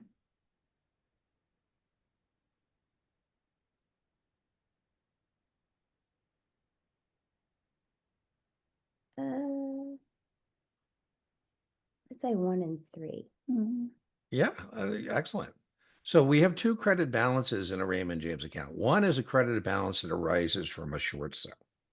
That is not a free credit balance. No, Or opening sale on an option. That's not a free credit balance. That's staying in that Raymond James account. yeah, A free credit balance is available. That's what it means by free. sitting Yeah. cash. If you have a free credit balance, that's money available to you. And we tell you in your statement, test question quarterly, that you Mhm. have a free credit balance available upon demand. That's Mhm. 1 in 3. 1, 3. Margin debit balance? No. If anything, if you owe Raymond James money and I'm a margin clerk and you sell securities, I'm going to pay down your loan. Right. And if you don't tell me differently, that's what I'm doing with the money. A loan to the broker dealer who will pay. Oh, no, we're not. We shouldn't be borrowing customers cash, right? No. Best Which, if we're going to make uh, the float. There's a fine line between making the float and, taking the customer money. Okay, well, now this is not going to be as indicative as we normally would do on a shared screen practice because what we knew when we set it up, we were going to be riffing and just kind of talking about test issues. So this is not going to be an indication of what we're going to do on the actual test because we've been using this more as just a kickoff to studying and finding out where you did. That being said, though, I was very impressed with both your ladies' performance on this. I think we talked about most of them along the way. Let's just see what we missed. Yeah, we talked about that. Yep. Yeah. 5 and 10 with 3-year verification of employment. Let's see this one. 1 and 4. I didn't care about that one, Kaylee, because I told you I was happy you knew the 3 because that's the test point. All my questions I've had have really just Yeah. been. And by the way, when you get the same kind of thing over and over again, it's a hint it's on the test. Yeah. A stop order. I don't think this is a big deal. It's definitely on the test. Limit order is when you want to have your price or better. Right. And then a stop limit is when you want me to pull the trigger and have it become a limit rather than a. So, Right. and boom. That's what dollar amount? Yeah, we taught. This is a stupid question. I don't even know why they're bringing this up because, it's not a process where you're going to be able to file the lawsuit because you're going to go to arbitration. So let's see. No dollar amount is placed on the collective fraudulent. There's an issue. Note this is an issue of fraud. I have no idea why Kaplan has that question in the Quebec. I think you said that first time. We talked about this one. Right. We talked about call risk. Call risk is associated with the declining interest rate environment. Most issuers will give you some call protection, time and price, how long before they'll call it. And if so, what price? Some bonds are not callable. Zeros, for example, are not callable. Treasury bonds are not callable. So they have no call risk because they're not callable. All right. Well, that was pretty damn good. How do you ladies feel? Better. Now, I know. did I, when you booked this, did I say I would comp you the other hour that we ran over? I'm not Yeah. going to charge you for it. I'm just wondering if I told you that But earlier. if we needed more time, that. Okay, because usually Oh. we'll book the shared screen final. I think this was such a good version, and you were stepped away before we had this conversation. I owe you already an hour, but I'm already willing to give you another hour on your 7 if you'll let me put this on the channel because I just think this is really great. I don't think I picked my nose or anything. So Yeah. Yeah, we didn't say anything untoward, I don't think. Sometimes somebody will say, "Oh, we can't put that on the channel." Yeah. I don't think we said anything untoward about anybody. Just Is drinking that my okay coffee with with the you? light. Is that okay with you, ladies? So I have your permission. That means you'll have 2 hours, the hour I owe you and another hour. Yeah, Absolutely. is that, did you want to save those for your 7, you said? I Yeah, believe I so. think that that'd be more valuable to us. You've I'll make you the same deal. You did so well as a syndicate. What are we going to call you? The dynamic duo? Yeah. Would you got a name for your partnership? uh, E and E or E and K, K and you're E? usually EK. Every EK. single email starts E and K. Oh, does it really? I like that. Yeah. So E and K, E and K. I love it. You guys did really well. I'm very pleased with this. When's our test date? Tomorrow, Tuesday for me. Oh, Friday. I love it. I love it. I What do have I do every tomorrow? expectation. We're going to make the mark, every expectation. So What do I need to do tomorrow? Because I have the day um, off. I get to. rinse and repeat, right? Rinse and repeat. I think tomorrow, first thing is we just got to be careful we don't run into any energy vampires, right? Okay. So, if I hope you're not going in the office tomorrow. Are you going in the office? Thank Nope. God. I wouldn't, if it's E and K can handle the fires tomorrow, or E can Yep. handle the fires tomorrow. You So, can do it yeah, Tuesday. so I wouldn't, there's no good that can happen. So, from interacting with anybody. So I would just be putting on my game face. Tomorrow I'd keep it low key. I have a video I just put on the channel the day before the test. It's 11 minutes. And it tells you how you might be able to bring down your anxiety level a little bit. Because, Yeah. some people it's just Right. natural to be anxious. I think the most important is keep your rhythm. What I mean by that is we don't want to wear ourselves out tomorrow. We just got to stick the landing. So what I mean by is keep your rhythm. Maybe do some 40, 50 practice questions. We don't care if you know it or don't know it at this point because you're going with what you got. So we don't want to go down any rabbit holes. We just want to kind of keep our rhythm. And then maybe, I don't know, Kelly, tomorrow, whatever you like to do. I like sometimes have a nice scotch or cigar or whatever I need to do to kind of let it come to me, glass of wine. I'm not saying go get drunk. I'm just saying relax as much as you can and be thinking about making your mark the next day. As much as possible, we've mentioned if you can get a good night's sleep, it would be great. Test isn't you- until 11:15, so I have a little If you're time left. anxious, then tonight becomes important, right?